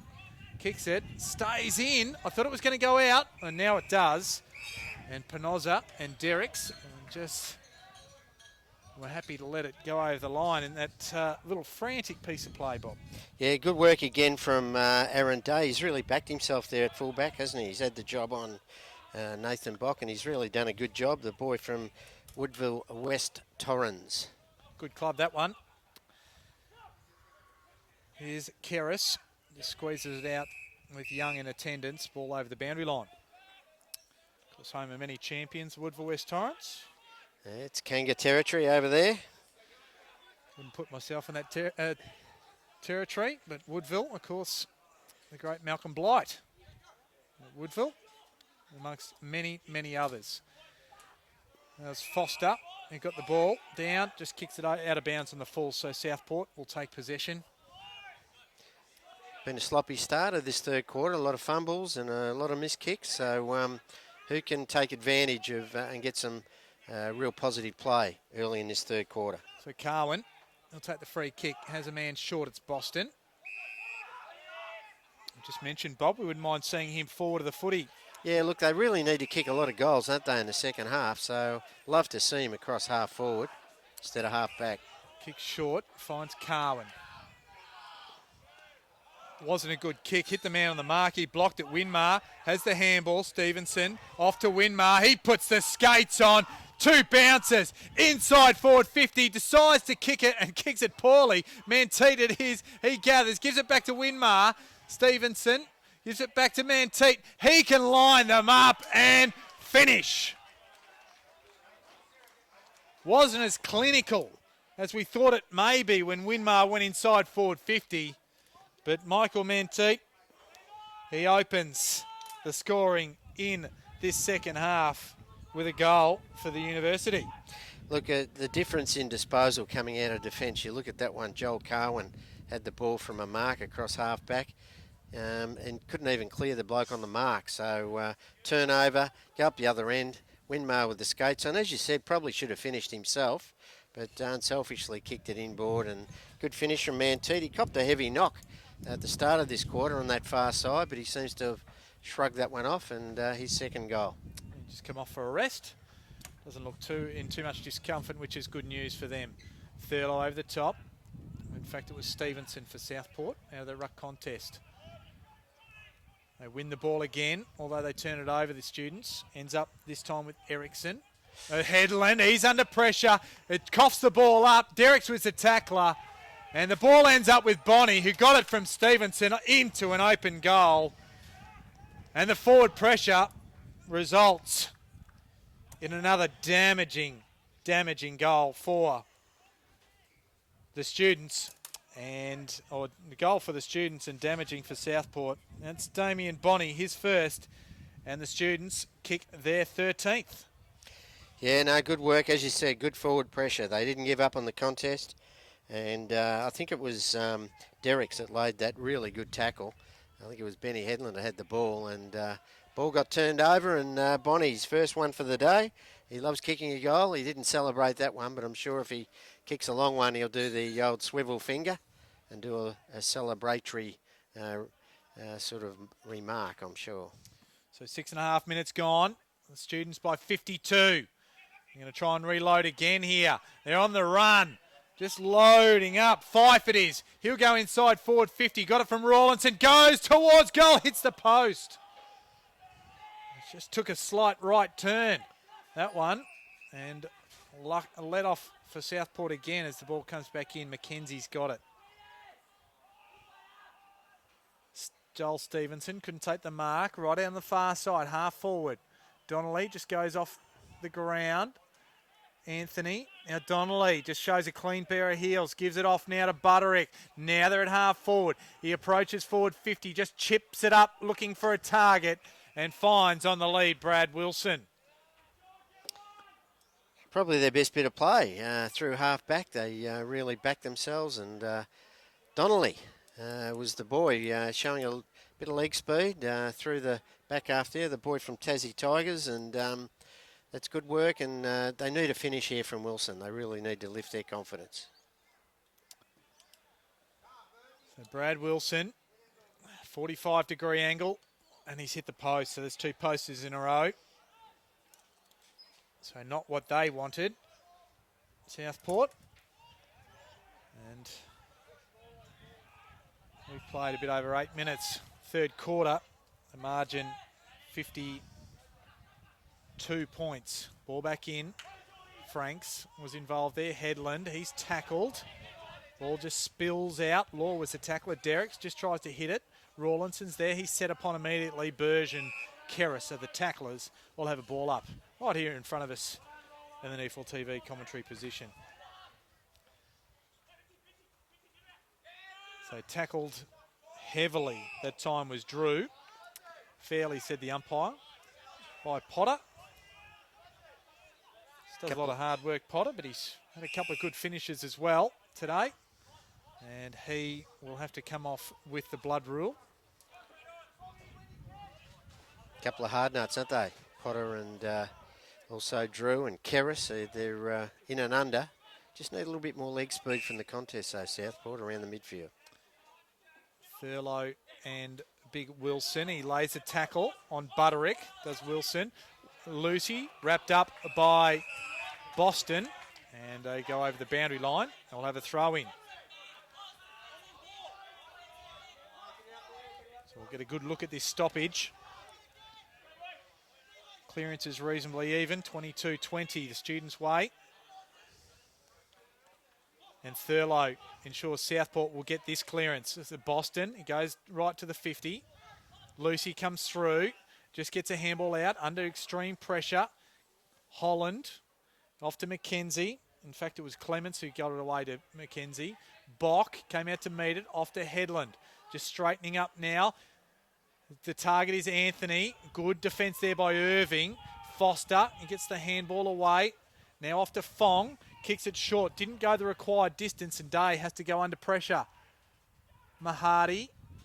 Or should I say or it was. I thought I saw 37. In fact, it was 27. And we'll have a throw in. Still inside Southport's forward 50 out of side. I'm sure Daniel Gilmore on the actual coaches board would have penciled in each game Jared Irving to do the job on the most dangerous forward. He's doing it again on Jack Anthony today. So Wilson, he's wrapped up Boston illegally, says the umpire. And Boston looks like he's a bit winded. He'll get up in a second. They'll want him to take the kick because he is a very good user of the football generally, and he can go the journey from here, I would have thought, Bob. Definitely so. Inside 50, he'll get the distance. It's just most of the shots from that side of the ground today have ended up right at the stick. So let's see if he can adjust. So the umpire calls time back on. As Boston will line them up. Kicks right from 51. Went the barrel, interestingly enough. I thought he would have had the journey via a drop punt. He kicked the ball quite well, and he missed the target. Interesting decision there, Bob. Yeah, no, you don't see many set shots where they do the barrel. Usually after the siren's gone and they're too far out. But that was one I thought he could have got the distance with his drop punt. But anyway, he looks still a bit wounded. Might have been the reason why. I would have thought it might have been a better percentage just to set it up if that was the reason. So Day is off. Ray Thompson off to Stevenson. They're now on the wing looking for the big fella in Wilson. Standing there was Screech. They just feed the ball out. They just reload here. Ends up with Blood. Gets it off to Erickson. Now off to Blood again. They'll come to this clubhouse wing. Have Franks there. Manteet just holds him up. Does well. Now they'll push numbers back. Kicks it high. Anthony's the target. Underneath it was Mahadi. And there also is Holland, but they turn the ball over. Aiton. Now they start to run. This is what they do. Rawlinson to Law. They're lining up. Here they come. Or fumble by Mahadi. Now by Law. And just working it. They squeeze the handball out. Law, Ray Thompson, Lucy. Back to Mitchell Ray Thompson again. Now he's absolutely barreled by Jared Drew. If we have a NEAFL goal and mark of the day, that might be the tackle of the day. It's good play there by Drew. We see Boston coming from the ground. He looks very sore through the ribs. Now the ball with Thurlow. Looking for a target in Clements. And they find him inside forward 50. Anthony just held off going at the ball. Held his opponent off so Clements could take a clear, uncontested mark. Yeah, again, very hard to score goals in that pocket, though. This would be a tough kick for Rob Clements. He's hasn't bothered to score us so far, so let's see if he can get a badly needed one here for the Sharks. Tight angle. Distance won't be a problem. Short run up and just guides it through. They clapped it in the goal square because that was a quality finish by Rob Clements. And Southport get there first for the third quarter. They still trail heavily. And they trail by 45 points. 5.737. Sydney Uni 13.482. And worrying signs for young Andrew Boston. He looked very ginger coming off. Yeah, it looked like a rib injury in that stoppage over on that far side where he won the free kick. So they'll be working hard trying to get him up and going, one of their key players. 15 minutes it took him to get that first goal, so I'm sure that's not what Nathan Buck was after. He was really into him to try and get an impact on the scoreboard straight away. Tagliabue and Thurlow. Thurlow went higher, but Tagliabue managed to stay on his feet, gather it, kick it to half forward. Comes to the clubhouse side. Leading the race is Rawlinson, under pressure, finds a man, but just runs over the boundary line. That man was Mitchell Ray Thompson.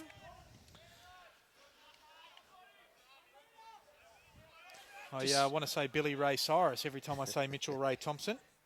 It sounds like a stage name, doesn't it? Certainly their organisation around stoppages and their ability to find a teammate has been fantastic today, the Uni boys. So Lucy was dispossessed. Potter went in very hard and illegally, says the umpire, high tackle. And Southport players did not like it at all. Hector and Wilson took exception.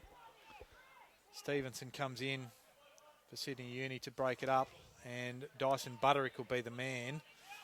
He's on the end of it and will take the free kick. I'm not sure he knows where he is. He's as tough as nails, so that must have really hurt him. He really attacks the footy 100 miles an hour, that young fella, so he must be hurt, Dyson Butterick. Jason Burge will now take the kick as we see Dyson Butterick come from the ground. Short kick. Didn't look a good one to me, but making it look a bit better than it was James Holland. Sertbus applied the pressure. Not sure where to go. So he just goes long inside forward 50. Hector. Thought he gave his man a push. No, says the umpire. Now he goes. Wheels one-on-one. Bock is there, but just coming across in front was Glenn Screech, and outstretched hands just clutched it in the fingertips. Go back and shoot for goal. Straight in front. The umpire will take him, and he should make no mistake. No mistake is what I'm trying to say. Yeah, look, Southport will be hurt there with two of their better on ballers today, Boston and also Budrick, both off the ground. But this will give them a bit of a fillip as Glenn Screech kicks his first for the day. And look, they've kicked two in a row. They haven't done that much of that so far today. So I think once early in the second quarter. So let's see if they can get a bit of run on and get a bit of anger up in their football, Mark, with those two heavy clashes for Boston and Budrick. Well, what it might do is might change the dynamic. So that might be an interesting thing for Southport. And, they will be hurt, no doubt, by the potential loss of both those players for the rest of the game. Glenn Screech, he's tried hard, laid some good tackles in the cut and thrust of it. And he just gets rewarded for a goal. So Southport now trail by 39, 82 playing 43. Thurlow goes high again. This time, Hector just feeds it back, just misses the target, and Bonnie and Potter, they combine to push it forward, inside forward 50. Headland's there. Also there was Tagliabue, just applies the pressure. Mitchell Ray Thompson is there, just squeezes the kick out, falls and tumbles over the boundary line. We'll have a throw in, not far from the point post on the clubhouse side. Sydney Uni attacking. Yeah, Damien Hector been thrown back into that midfield and winning a couple of stoppages. Unfortunately, missed that handball. It could have proved very costly. Throw in. Wilson and Thurlow. Thurlow at front spot, just taps it back over the line. We'll have another go at the throw in, another clearance. We've played 18 and a half minutes, third quarter here on NEAFL TV. Thanks for joining us. Beautiful Gold Coast. Sydney Uni enjoying the surrounds. There's Wilson. That's Brad Wilson gets it, extracts it from the back half. Jack Anthony gets one of what is very few touches for him so far today. That's Clements running onto the ball. He's beaten now by Fong. They feed the ball backwards. He's just everywhere. Mitchell Ray Thompson. Back to Fong. Goes inboard, finds Sirakoski. They'll look to settle now. Not sure where to go. This way, that way. Decides to go on the left. Goes up the line. Has Menteet. Couldn't quite find him there. And try and work it out. This is Robert Blood for Southport. Goes to half forward. Keel can't quite take it with him. Mitchell Ray Thompson, he's wrapped up by Clements. And the umpire says he'll ball it up on the point of the square. Half forward, out of side for Southport. Yeah, one of the few times Jack Anthony's outmanoeuvred his opponent. Looks like they moved him out to centre half forward. Mitch Mahadi's lining up on him now. So just intercepting that handball there was Carwin. Gives it off to Clements. Clements goes short. Can't find Bock because coming across was Fong. Bock follows up with a tackle. And plenty of players come around. And Potter, Carwin, Bock, Clements, they're all underneath that contest. The umpire says he'll throw it up. Southport attacking, 30 metres from their goal, out of side. Yeah, gutsy effort there from Fong with big Nathan Bock bearing down on him. Good spoil. Mahadi to Young.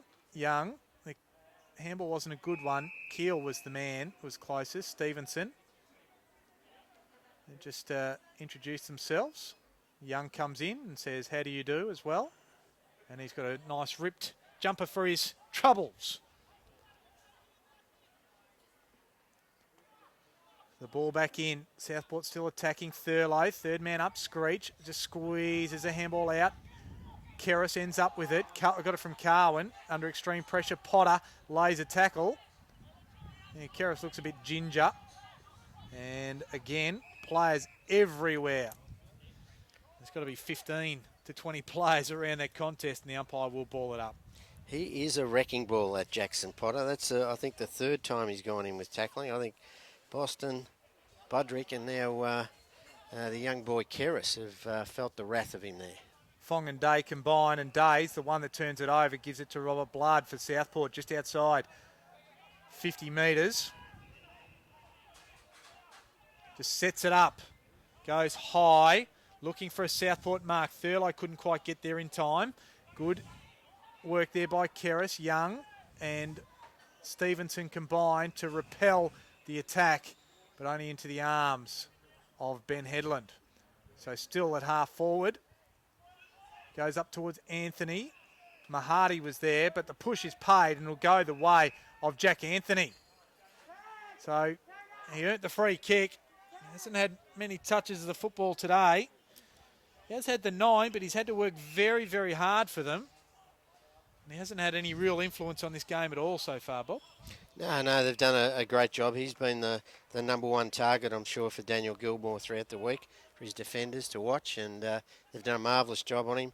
Irving most of the time, and now Mahadi's got the job on him in late in this third quarter. But they've done a good job on him.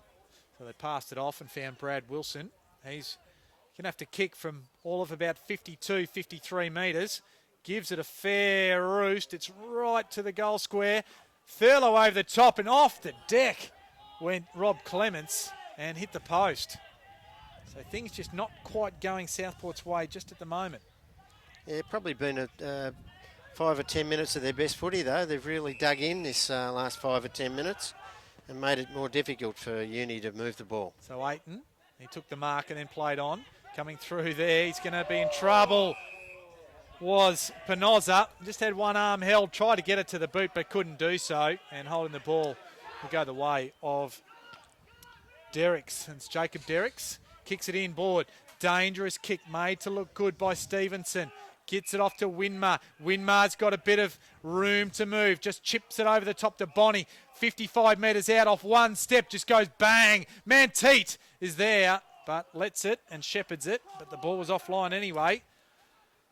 And good transition down the other end for Sydney Uni, but doesn't result in the maximum. So only 1 point the result.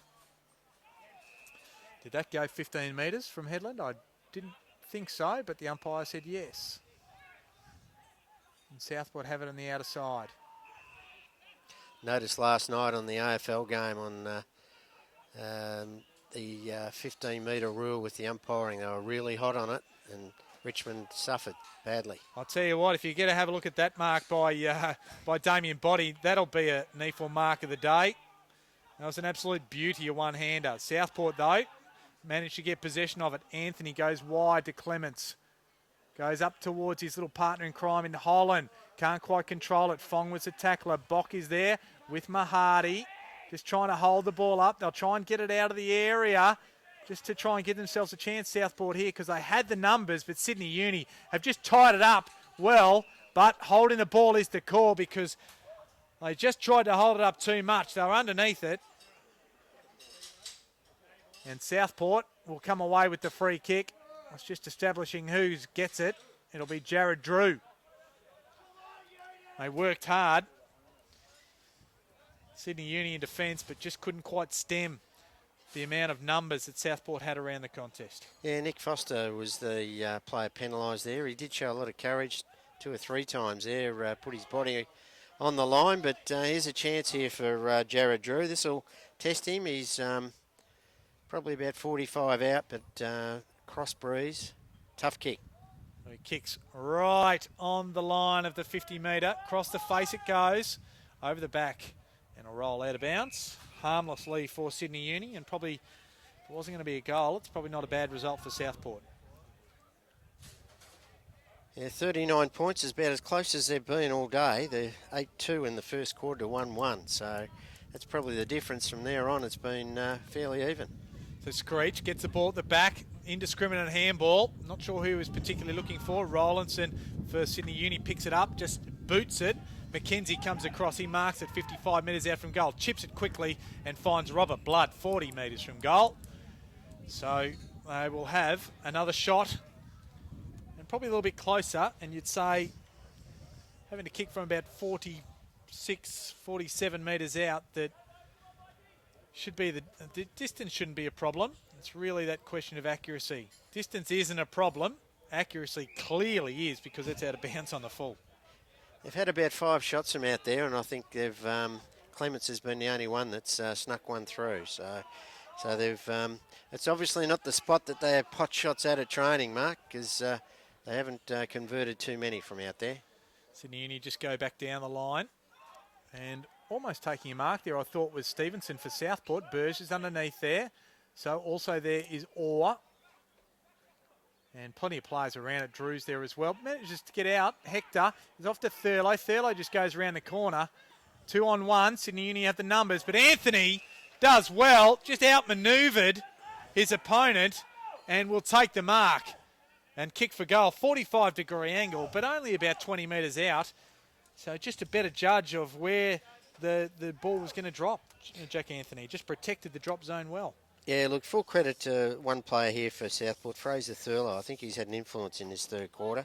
He's stood up, put his hand up, and really worked hard at the contest and even up forward. And his kick around the corner, good work, Jack Anthony. This will be number 1 for the day. Let's hope he can get a run on. Anthony starts it right, just comes back nicely. No problem at all. He didn't kick a goal to the second half last week, and he's repeated the dose this week. And he got moving to kick, I think, 3 last week. And Southport will be looking for at least a few more from him if they're going to get back in this contest. And they narrow the margin to Southport to 33 points. They move to 7-8-50. Sydney Uni, 13-5-83. We've played 27 3/4 minutes in this third quarter. Well, as I mentioned, you take that first quarter away, 8 goals, 2 to 1-1, and it's new leaders. So, it just shows you the impact that Sydney Uni had in that first quarter onslaught. And full credit to Southport. They've got 2 good midfielders off the field as we speak, and they're hanging in there and having a crack. Probably just the real run and gun of Sydney Uni is just abated a little bit in this quarter. And it's where they've really cut Southport open. Just maybe some tired legs possibly starting to come into play. They just lose possession there. Butterick, he's back on the ground, so it's good to see him back. Lucy to Aiton. Might be Rawlinson there, or Fong might be back there. A free kick either way. It'll be down the ground, I think. No, it will come back. And it is Fong. Finds Young. Had 12 possessions in the first quarter. Is only at 20 now, but still the leading possession getter. Kicks it inside forward 50. Penoza gets his fingertips on it. Off to Aiton. Just goes around on the left. and just to the near side. So opportunity missed. Not a bad build-up though. Yeah, good work, Aiton. As I mentioned, he's a high-performance manager for the team, and fitness won't be a problem with that young boy. Well, you'd be worried if he's the high-performance manager and he can't run out a game himself.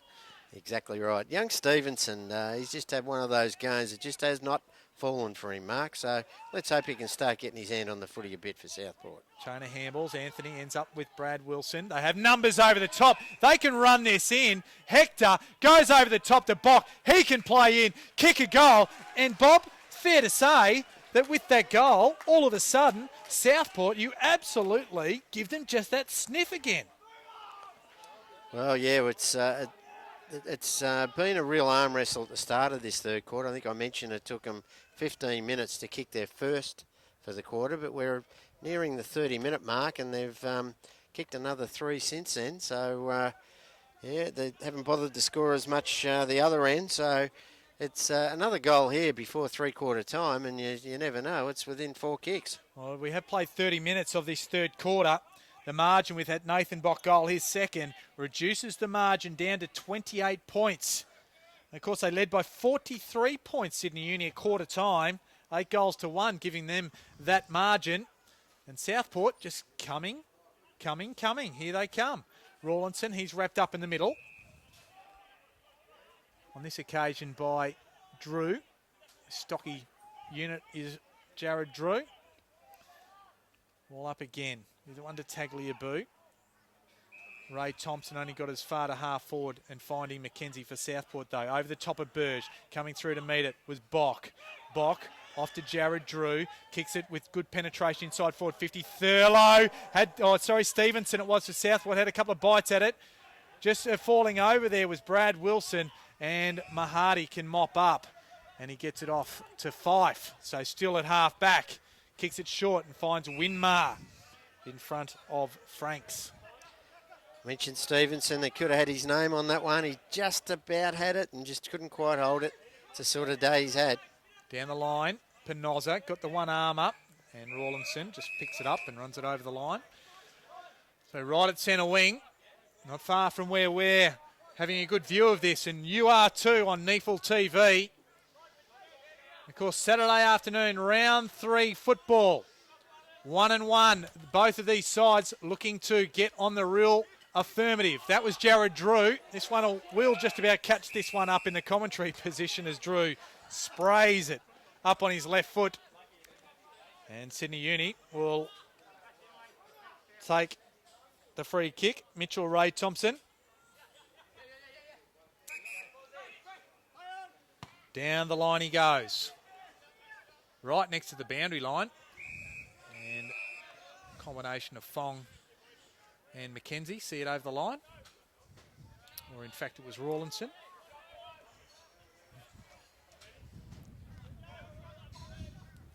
So half forward for Sydney Uni. Thurlow had front spot. Mackenzie, he's wrapped up and just ridden into the ground by Rawlinson. In fact, it was Keris. Keris should get it, distinguishable by those blue and orange boots, fluorescent. Bock created a good contest. Not sure about the kick from Hector, not only for the fact that he kicked it out of bounds on the full, it was the fact that he didn't lift his eyes to have a look and show a bit of composure there. Yeah, look, they're winning the ball to stoppages, aren't they? That's been the big difference in the last 15 minutes. And Sydney Uni has gone up and down the one spot around the contest. I think it's those bigger bodies. Drew, Keris, Wilson, Hector. They're starting to work their way into this contest. The ball thrown in. So three-quarter time. And an interesting third quarter it was. Sydney Uni kicked away yet again, but Southport come back to finish the quarter. It was 4-2 Southport's way. And what started as a very substantial margin at half-time going the way of Sydney University, 40 points, has been narrowed by 12 to 28. So at three-quarter time, it's 13-6-84 to Southport, 8-8-56. And Bob, you certainly wouldn't give up with the momentum that Southport have just started to wrestle away from Sydney Uni to make it. Just that contest at Southport, think that they can possibly get there. Well, Mark, you mentioned last week that Canberra really started well and ran over the ground, and Southport took a while to get going. They've certainly taken a while to get going today, and that's probably because Sydney Uni was so good early. But you take that 8-goal burst in that first quarter out of this game, and certainly Southport would be have their noses in front. So look, it's something that Nathan can obviously work with them at three-quarter time, and just give them that little bit of self-belief. They're starting to win the contest.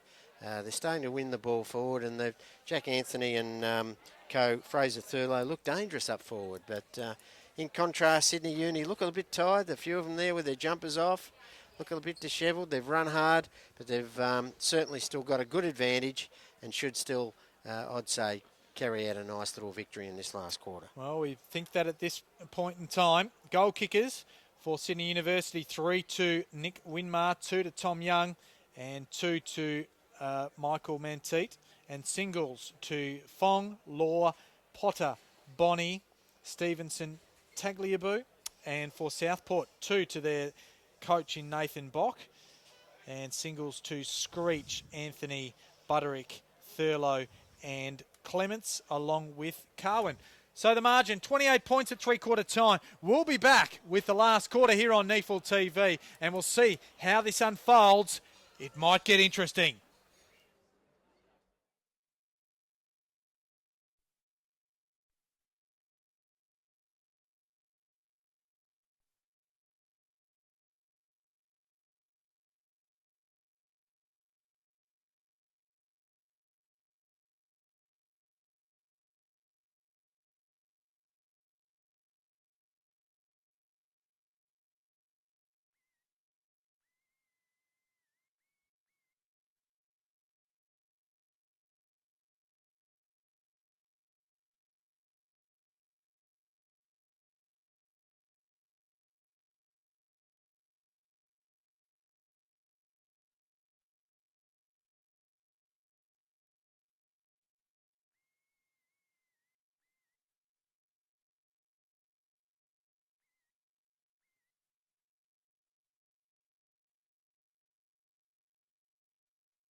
Players going back to their positions at after three-quarter time break. Some stern words from Daniel Gilmore, just trying to fire his team up. They do lead by 28 points at three-quarter time, but Southport have closed the margin. They were adrift by 40 at half-time to give themselves a sniff. Nathan Boxman, they'll be kicking to the right of your screen on NEAFL TV. Bob Batty joining myself, Mark Kennedy. Bob, exciting last quarter coming up. Yeah, well, let's hope so, Mark. Look, so Southport have certainly steadied a little bit and really got themselves into it. Thurlow's been important for them. He got his hand on it again, did Thurlow. The free kick will go Southport's way for a holding decision. Go to Keris. Keris immediately goes wide, has Burge there. In support also is Ericsson. Not sure what Burge was thinking there, but he turned it over. Lucy just got the handball. Ericsson just gets around one. Now can go inside forward 50. The kick just goes to the wrong side of Anthony. Bock comes to meet it, got a hand on it. Anthony, he's wrapped up quickly. Numbers with Sydney Uni. Anthony will just try and tie it up here. And they've done well there to keep the ball in the area. Certainly did. Jack Anthony was outnumbered 3-1 there and used his experience to get the ball to ground, and they got a chance of a stoppage. You will see a number 7 out there for Sydney Uni. You're not seeing a new player on the field. Tom Young has just changed his jumper, had it ripped in that second quarter, so it was number 2. He's now in number 7. You won't miss him anyway because he's follically challenged out there. Comes Burge through. Burge gets around, gets a good kick away, and it's true. And I think he got it from Holland, was the man who gave it to Burge. He's part of that mosquito fleet of Clements, Holland and Burge. They're all that same size. They're will-o'-the-wisp, but they combined beautifully, and it was Jason Burge, the former captain, that kicks an important first goal of this last quarter for Southport. The margin now 22 points in favour of Sydney University. Yeah, well, you mentioned him earlier. He had the ball in the wing here, and he probably wasted an opportunity to really go long into the forward line, but he certainly made up for it with a brilliant left foot goal. And they need him, Keel, Headland, all experienced guys, Screech, to really offer something in this last quarter, and they really need Thurlow to have a dominant last quarter in this middle. 1 3/4 minutes gone. Last quarter, Thurlow and big Tagliabue. Here's the man in 7 for Sydney Uni, Tom Young. Leads possession getters. Good pluck or mark by Nick Winmar. Just went too quickly. Maybe a rush of blood. Bonnie, though, he gets the ball. Hector's there. Just slaps it out of the way. Keel. He's just dispossessed as well. Bonnie comes through again. Just stands. Manages to get back inside. Manteet gets to the front spot. Good punch there by Donnelly. They'll try and mop it up. Blood just pumps it. Outside forward 50. Clubhouse side. It gets past Fife. And running onto it that time was Clements. Or Sirakoski was the man for Sydney Uni there as Foster just falls on the ball over the line. And we'll have a throw in just right in front of the clubhouse here at Fankhauser Reserve. Yeah, one that he'd like to take back there. I think Dutchy Holland, it was one he should have marked and kept the momentum going. So Thurlow just tapped it down. Coming through hard there was Drew. That was Keel. Got it to half forward there. Sydney Uni trying to mop it up. Sirakoski to Foster. He turns it over. Gives it to Keel. He stands in a tackle. Gives it around. It's a little Budrick. Just feeds the ball backwards. Off to Brad Wilson. Wilson goes to half forward. Looking for a target. Went to the smallest one on the paddock in Holland. They come away with it now. And that was Fong. Off to Surtbus. Surtbus has Winmar wide. In hot pursuit of him is Franks. But Winmar gets it down the wing. Donnelly and also Manteet's there. And the latter takes the mark. Has a man over the top. It's Stevenson who's run hard. He'll kick the ball inside forward 50. Looking for a target there. Just trying to intercept it there was Ericsson. He just got it on the second occasion. That was McKenzie who mops it up. Gets it back out of his defensive 50. But Surtbus, he gets it along. Now trying to get it there. They're just working hard. Southport just showing good intent there. Just outpointing Young was that man in Hector. And they managed to get it to half forward. Southport, they've done well. And that was Burge that kicked it. And the ball goes out of bounds. So they survived very well. Did Southport on that occasion, the defence. They've managed to stop that run and spread, haven't they? They've somehow got a hand in or really done the desperate act to keep the ball in dispute, and yeah, they're really working hard, Southport. Thurlow had front spot. Hector's there, tries to break a tackle of Young. Just goes barreling straight through Hector, then kicks it off the ground, about 55 out. That's Holland, gives off to Butterick, gives it wider, has to Drew. Drew kicks it in board, can't quite find his target, but there's Bock, gives it off. Keel, he's impeded, the umpire says no, and they are just going to try and almost mop this up, South Sydney Uni. They did well. There's Orr, gives it back and kicking it and finding a target there. And I was just holding my breath because I thought that was out of bounds on the full. And Sydney Uni, I reckon, have got away with one there. And the ball ends up now with Damien Bonney.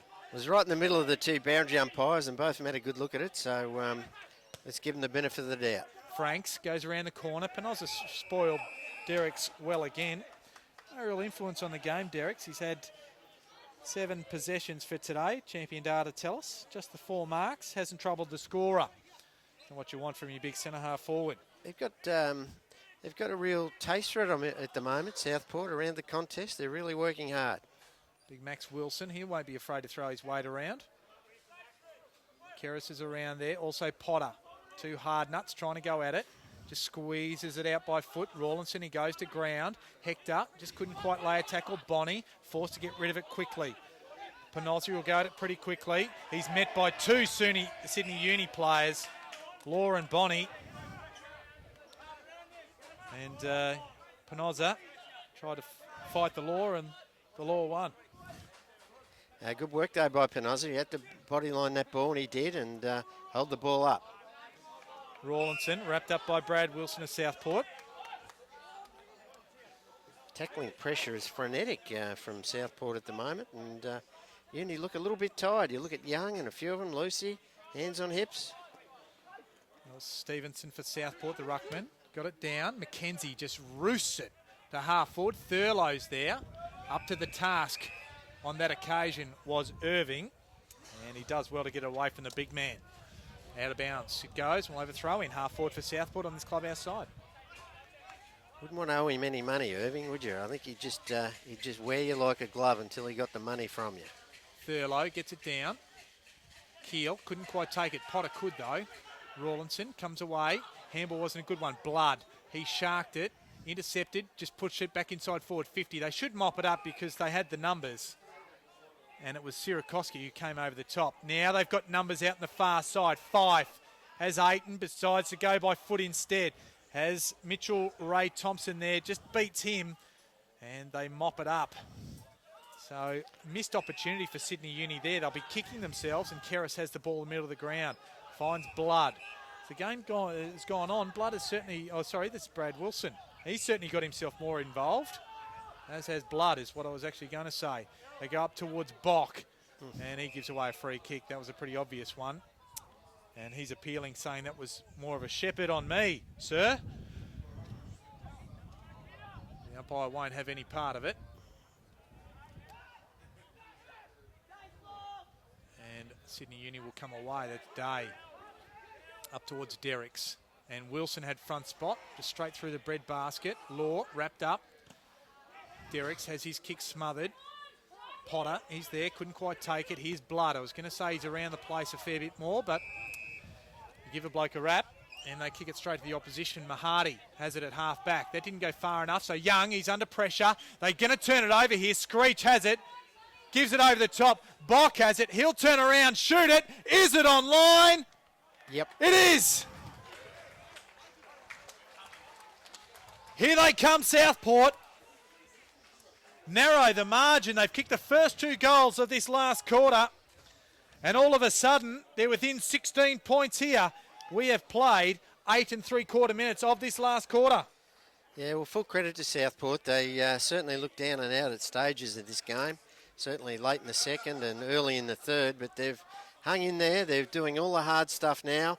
Fraser Thurlow well on top in the centre, and Keris Wilson, Hector, all these smaller players are really starting to win the contest, and they've really worked hard to get themselves within a rough chance of hauling back this lead. They've taken the sting out of Sydney Uni's legs. It's a matter of if they're going to have enough to hold on here, Sydney Uni, I think. Good tackle applied, that time by Fife, and he'll win the free kick as Ericsson couldn't break the tackle. He has man at half forward. It's Aiton. He'll keep running. There'll be some questions asked to him if Sydney Uni can't run out this game. He goes long, looking for a big target, and they find it. Tagliabue. Not something that rolls off the tongue as easily as you'd like when you want to exclaim what a good mark that was. But Sam Tagliabue takes an important mark, and this is an important kick.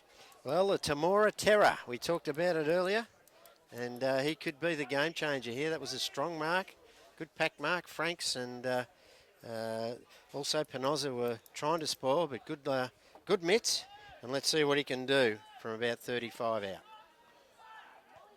He brings it back. It looks good off the boot. And the players go to him. They can sense what an important goal it was. A big mark and a big finish from the big man. He certainly had his colours lowered in the ruck stakes with Fraser Thurlow over the last couple of quarters, but it was a very timely mark. It was one they badly needed. They got a little bit more bounce and a little bit more self-belief, I think, once that ball went flying through the middle of the sticks. So 22-point margin restored with that Tagliabue goal. And Southport find the task a little bit harder. Not impossible by any stretch. The ball goes down in the middle again. We haven't had a restart, so the umpires have been bouncing the ball really well today. Wilson, he's upended. Tagliabue copped or gave a high one away, and it's Drew that takes it. He's off, goes on that left foot, goes out towards Anthony. Over the back there was Stevenson for Southport. Mahadi and Irving really did the job back there and punched the ball over the line. But Southport in attack. Yeah, their tall defenders have done a good job today. Irving, certainly the boy Mahadi has also been one to keep an eye on, and Day. They've done really well. Throw-in comes, uncontested. Tagliabue taps it down. Anthony comes to meet it. Just tries to farm the ball out from the ground. Plenty of players around the contest. And we'll have another ball up there. So 12 minutes gone. Last quarter. No clear winner from the ruck contest. Just snapping it around. The corner was Clements. I think he was surprised he got it. And he just went quickly. Couldn't quite get on target. Hits the post. So lucks of fortune. Not quite with the Sharks just at the minute. He was celebrating early there. It looked off the boot. It must have looked good, but hit the woodwork. So Ray Thompson gets it off to Fife. Fife goes up the line looking for Bonnie. That's out of bounds on the full. So we actually had a good look at that one. And Donnelly will be the man who can bring the ball back into attack for Southport. Liked his game. He's got better as the game went on. So Day just kills it over the line. 2-on-1 contest. So plenty of Sydney Uni numbers are back there. As you mentioned, young Boston, we haven't seen him back on the ground since that knock to the ribs or the rib cage. So let's hope he's okay. One would think it might obviously would be a rib problem or perhaps a rib cartilage problem. We'll see how we go. Hopefully, if he is out, it's not for too long. They bring the ball away. Here's Bonnie, Rawlinson, off to Potter. Potter down the line. There's nobody there for Sydney Uni, and Thurlow. He just mops it up. We go towards Headland. Headland's there. He's got a man laterally. There's Burge. Just trying to open up the play. They need a bit of run here. Blood. And here it is. Blood. Good call, Bob. Kicks. It wasn't probably the best kick, but Keris. That's a good mark under extreme pressure. And the top knot of Foster has come undone. Keris inside forward 50, but only just. And Butterick wrapped up. Ball ends up here with Holland. Holland to Bock. He fumbles what he should have taken. Probably cops a high tackle, through the head back as well. And he'll go back and shoot for goal. We played 14 and a quarter minutes. And again, we come down to crucial moments, crucial kicks in the game. Well, it's probably not one of Nathan's, he wouldn't have a highlights tape of this contest for some of the stuff he's done. But if he kicks this, that's 4 goals from a major target up forward. So he's more than done his job. So important kick, as you say. He's had 12 disposals. He's kicked 3 goals, 1. And come out for disposal number 13. Can he make it 4 goals, 1? Important kick in the context of this game. The margin's 21 points. Starts it right and stays right. So a disappointing finish. Margin back to 20 points now. 90 playing 70. Sydney Uni bring the ball out. Outside defensive 50, Sirakoski went high. Bonnie stayed down. They've just got the run and carry here. Manteet off to Potter. Rawlinson was involved there as well. And running hard there was Sirakoski. Goes through the middle of the ground. They've got numbers. Lucy's one of those numbers. Kick short, looking for the target. Couldn't quite find him. Ayton was the man. Burge beaten to it by Stevenson. Looking for Young. Wrapped up there, but still gets a handball away. They retain possession, ends up with Ayton, but they're still 55 metres from goal. Looking for a target. Blood just gets in the way to spoil Bonnie. And Robert Blood does well to kill the ball out of bounds. 30 metres around from Southport defending, Sydney Uni attacking. Yeah, he's had a good quarter and a half, hasn't he, Robert Blood? Hardly sided in the first half, but certainly he's given him a bit of run. So Rawlinson, he was wrapped up. I think he was appealing for a high tackle. Umpire says no, we'll ball it up. Ball now 35 metres from goal. They've really put the stoppers on some of their main players, haven't they? Young, Stevenson, Rawlinson. They've curtailed them pretty well since quarter time. And that was pretty much the tactic they used last year in the corresponding fixture, and we've talked about it. The ball's fed out. It comes away, and sitting out the back there, unattended, and I'll pick him up in a minute, was Stevenson, one of their prime movers. So poor checking there, and the Sydney Uni, the students, kick away. 26 points now the margin, 15-6, 96. Southport, 10-10, 70. Crucial goal for the students. Yeah, that one gives them a nice bit of breathing space as if we've gone over 15 minutes in this last quarter. And, as I mentioned, as soon as you mention his name, that he's been well held. Out he pops out the back, wasn't given enough respect at that stoppage, and good finish, and that's his second for the day.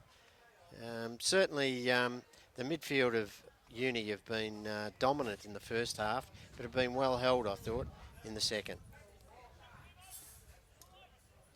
So Task at 17 3/4 minutes gone in the last quarter.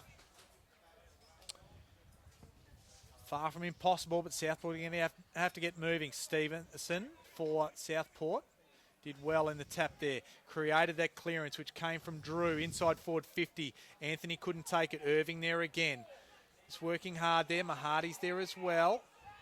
Just combining well there, or gives it off to Surtbus, and they're still inside their defensive 50, but they have control, although the kick just couldn't quite find Rawlinson, and luck's a fortune for Southport because the ball rolls out of play and they can reset.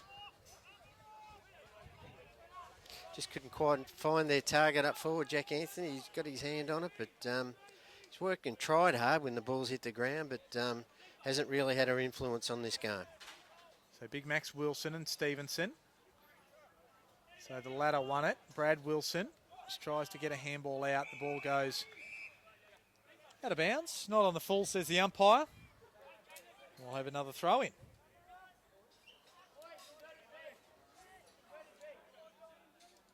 So Joel Stevenson for Southport. Contest. Max Wilson wins it though. Stevenson for the students and gets it away. Rawlinson, he's well wrapped up by Headland. I was going to say well wrapped up, but the umpire didn't agree. Come from the other side, and we had a better look at it. I actually probably thought that was a legitimate tackle. Yeah, he threw his head back, and I think that's probably gained the verdict from the central umpire. So Rawlinson, been a good contributor. Just kicks the ball off to Wilson. Rawlinson's up to 22 disposals. Young leads the students with 24, and Burge with 21 leads Southport. Dispossessed was Keel. Coming away was Ray Thompson. Kicks it over the top. Beautifully weighted. Nothing that Penoza can do there. And Jacob Derricks has a chance to impact the scoreboard for the first time today. It'll be a tough shot, but well within range, just 25 to 30 metres out. Yeah, well, that's a good effort by Penoza, isn't it? He kicked 6, I think, last week. Derrick, so to keep him to goalless at this stage of the last quarter is a great effort. He kicks for goal, and that's a beauty off the boot. Never looked like missing. And you'd say the death knell has been sounded, Bob, because the students kick away, and they're now 32 points in front of Southport. 102, 16-6, playing Southport 70, 10 goals, 10.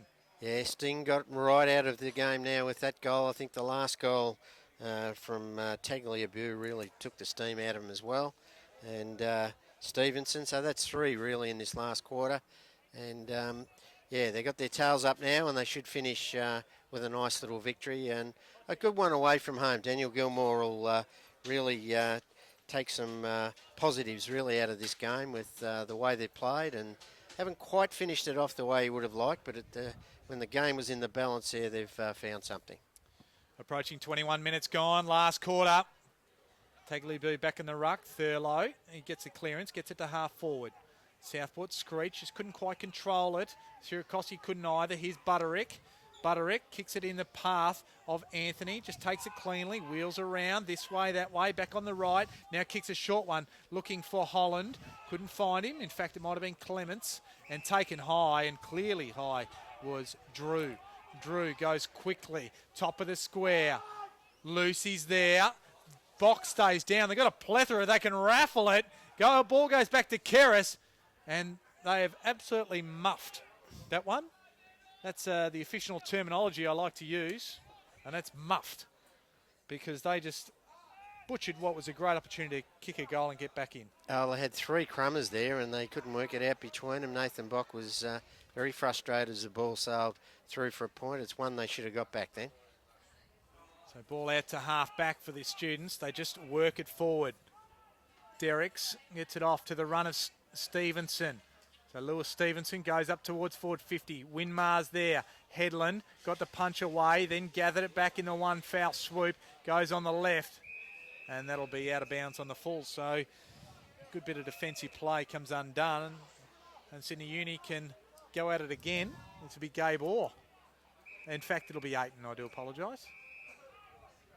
Yeah, Southport defence have held up pretty well. Headland, Penoza. They've had Mackenzie's been a really good try for them as well down there. Just lobs it up, looking for the tall timber. Wilson's there. Just the ball comes to ground. Rawlinson and Stevenson for the students were both ready to pounce, but the ball beats them over the line. Have a throw in, 15 metres around from from Sydney Uni's goal. So closing minutes, 23 minutes gone. Gotten to Thurlow, coming through as Keris. He's accumulated. Drew gets around one. His kick was stifled nonetheless. Sirakoski has his kick smothered. Screeches in and under it. Going hard again there was Drew. And the ball just fumbling around. Eventually it comes out. It's Holland. Holland goes up and finds Anthony, long way from home, out on the outer wing. Goes up towards another bloke who's a long way from home in Bock. Bock just forward to centre, out of side, goes long, 1-on-1 inside forward 50. Over the back it goes, and Mackenzie runs onto it and will kick. What is a consolation goal now? But a good build-up. They brought the ball through. A series of good disposals. Went to the contest, went to a small man in Clements. Ball went out the back, and Mackenzie was able to run onto it nicely and kick an easy goal. Just mention him as being a rock in defence for them, and certainly his efforts in the second half have been very, very good. And that was a good finish. He read the ball well. Good work from Anthony and Bock to get the ball forward quickly. And Mackenzie, that's probably one of the few goals he'll kick throughout the year. Usually a solid defender, but he's worked tirelessly today. He's at 13 disposals, 5 inside. Sorry, I do apologise. Looked at the wrong one. 2 inside forward 50s and 2 rebounds to go with his 1 goal. So good work there, Adam McKenzie, famous name around Southport. Drew comes away from the centre, just belts it forward. Goes up towards Screech. Bock should gather this one, although he's just hanging over it. Gives it to Hector. Hector just chips it up into the path of Carwin. Just beats him. And Jack Anthony just need to get in between him and his man. To Butterick. Gives it off to Anthony. Anthony just gives it off. Tripped up was Bock. He throws himself back, hoping for a free kick. The body language of him getting up. And he just sits down there and says, "Oh, I'm a bit stuffed. It's taken me a while to get back up." A dead heat in the ruck contest that way. Ray Thompson, he's well wrapped up. Kera squeezes one out and just getting the ball off the boot. Let's pick up that player. Carwin, I think it was. Yeah, it might have been Carwin. And 1 point will be the result. Just the entries into their forward half. It hasn't been a really good hit up. Like a lead where they've hit it up beautifully and hit the target. As gutsy effort there from the Sydney Uni boy. He looks hurt. Was Rawlinson. Donnelly, he's got it for Southport, inside forward 50. They just butcher it inside forward 50 again, Southport. This is Potter. Off to Foster. He's got his... Oh! And that hit him in the head. That hit Falcon. Bonnie in the head. It was a good Falcon. There was a header right into the back of the net there from Damien Bonney. Already got the Friar Tuck hairstyle. If he keeps it hitting in the head like that, he'll look like me, can't he'll you? have the Tom Young hairdo. So, good news, Rawlinson's up. He's been attended by trainers. Tagliabue down to that man Young. Leads by example, he does. Tagliabue is involved again. Keris is met by Potter in a tackle. Tagliabue just tries to squeeze it out. Fong goes around the corner quickly. Headland is the target. Bonnie provides the spoil. Derricks and also Penoza were there. Penoza has it now. Gives it to Ericsson. Potter couldn't take him in the tackle, so he ran through it. Kicks it inside forward 50. Anthony went high. Just sitting down. There was a touch on it. I was going to say he took a mark, but he didn't. And Sydney Uni come away with it. And Orr can get off to Fife, and they're away on the outer side of the ground. Fife's had a good last quarter. He's when the players need to stand up and they're under pressure, he was one that was really winning his footy in the back half for them. Well, he turned it over on that occasion, and Blood just waxes lyrical with Penoza. McKenzie handballs over the top. Headland back to Blood. Blood goes long to centre half forward. Foster disposes of his man, and it's just a push. And Clements will be the recipient of the free kick. It was well before the ball came in the area. So a fair free kick for mine. And Holland will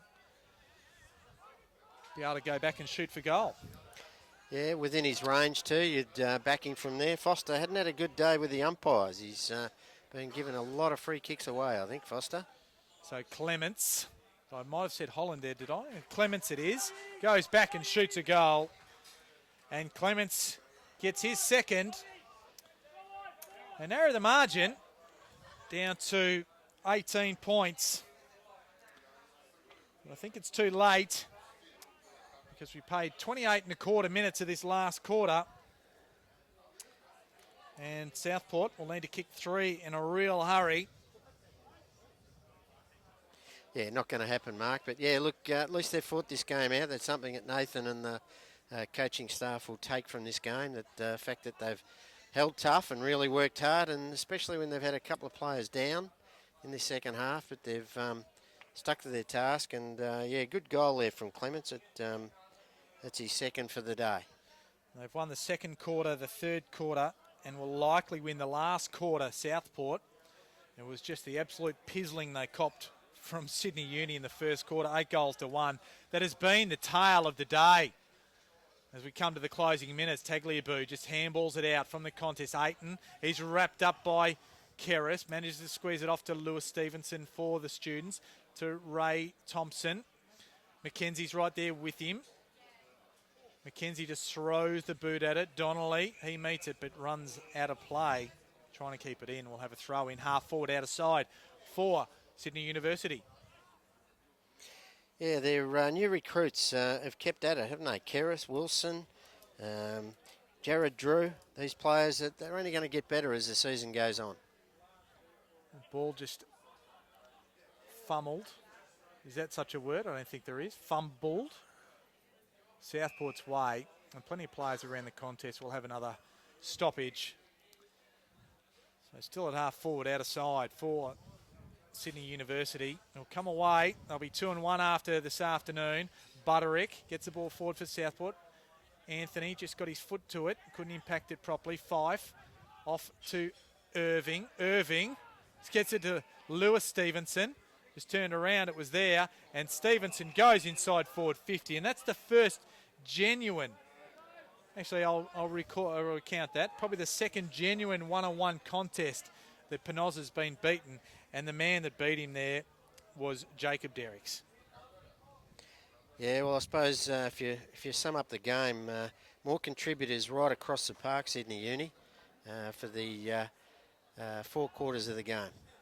So Derricks, he looks a bit of a sharp shooter. That's his second, but both of his shots never look like missing. And that will just about do it in terms of we have played nearly 31 minutes of this game. The lead pushed back to 24 points. 17-6, 108 to Southport, 12-12, 84. Yeah, look, good finish there from Derricks. He's had his hands full with Penozza. Penozza, a very experienced defender. 4 years, I think he was captain of Casey Scorpions in the VFL, so a lot of experience. So he'll draw on that, certainly Derricks, and know that he can finish games off well. Bounce back in the middle. Joel Stevenson for Southport went high. Drew battling hard underneath the pack there. Can't quite get it out. Might be in a bit of trouble here. No, umpire says no. I'll ball it up. He's jumping higher and better now in the last quarter here, Stevenson, than he has for the whole game. That's what he needed to do early. Over the top of Wilson he goes. He got it again, did Stevenson. Burge to Keris. He's dispossessed. Rawlinson just belts it to half forward. Penozza comes out. Derricks, he wins the ball as he pushed Penozza off it. Kicks it over the back, and Manteed is there. And with Headland he is. And I was just going to say, Headland was running away with the ball for some reason, but it's clearly a mark to Manteed. And he'll go back and shoot for goal. So not sure what Ben Headland was thinking on that occasion. He thought it was Christmas, I think. He thought Santa had just come and given him a present. But Manteed hasn't had a brilliant day, but he looks like he's going to finish with 3 goals. And he's worked hard for those, so nice little impact on the scoreboard for him. Kick on the right foot. And as the siren sounds, Michael Manteed makes no mistake. And with that, we see a victory for Sydney University. 18-6, 114 to Southport, 12-12-84. The students ended up winning that last quarter, 5 straight goals to Southport's 4-4. But the damage and the story of the day was really that they jumped out of the blocks with great gusto. Sydney University kicking 8 goals to Southport's 117 to open up a 43-point lead at 3-quarter time. And Southport, they narrowed the margin to half-time to 40, to 3-quarter time down to 28 points.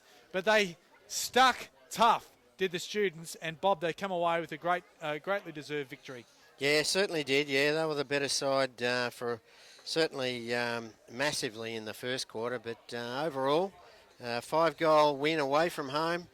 You spoke earlier in the day that they visited here last year on a bit of a roll and got smashed by 10 goals or more by Southport. So a good win away from home.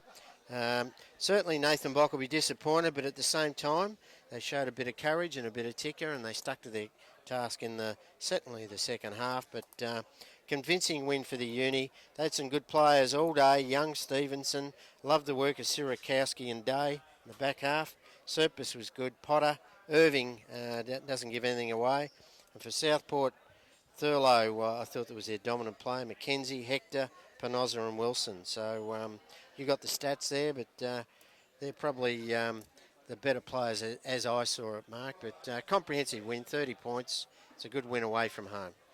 Well, they won the possession count, Sydney University, 352 to 327. Inside 50s were Southport's way, 59 to 43. So they just butchered the ball going forward. They weren't productive enough inside their forward 50, Southport, and they'll be ruining the amount of chances they had on that basis. Hit-outs going much the way of Southport, 52 to 43, and clearances also going the way of Southport, 42 to 35.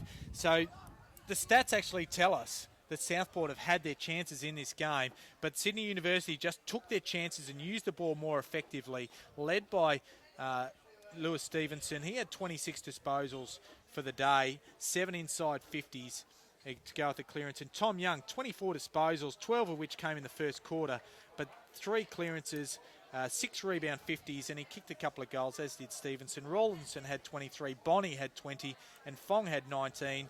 And Fong was actually quite influential early. For Southport, Burge and Keris had 22 apiece. Butterick had 20 and Wilson had 19. Clements and Anthony had 18. And Boston, who went off early in the third quarter, he finished with 17 disposals. So Sydney University, congratulations to them. They go to 2-1. Southport, the home team here today, they go to 1-2. And the students have come away with a 30-point victory. Well, Bob, thank you for joining us. A very good game by the students, but got entertaining as we saw Southport really press at different times. Yeah, certainly was, Mark, and good contest. Both teams will take something from the game, but certainly Daniel Gilmore's got plenty to work with, and I think if they get back Barton, Kilpatrick, Peris and Murphy, they're going to be a real force in this competition in 2016. Well, thanks for joining us here at Fankhauser Reserve this afternoon. Mark Kennedy and Bob Batty signing off today from here with Sydney University 30-point winners.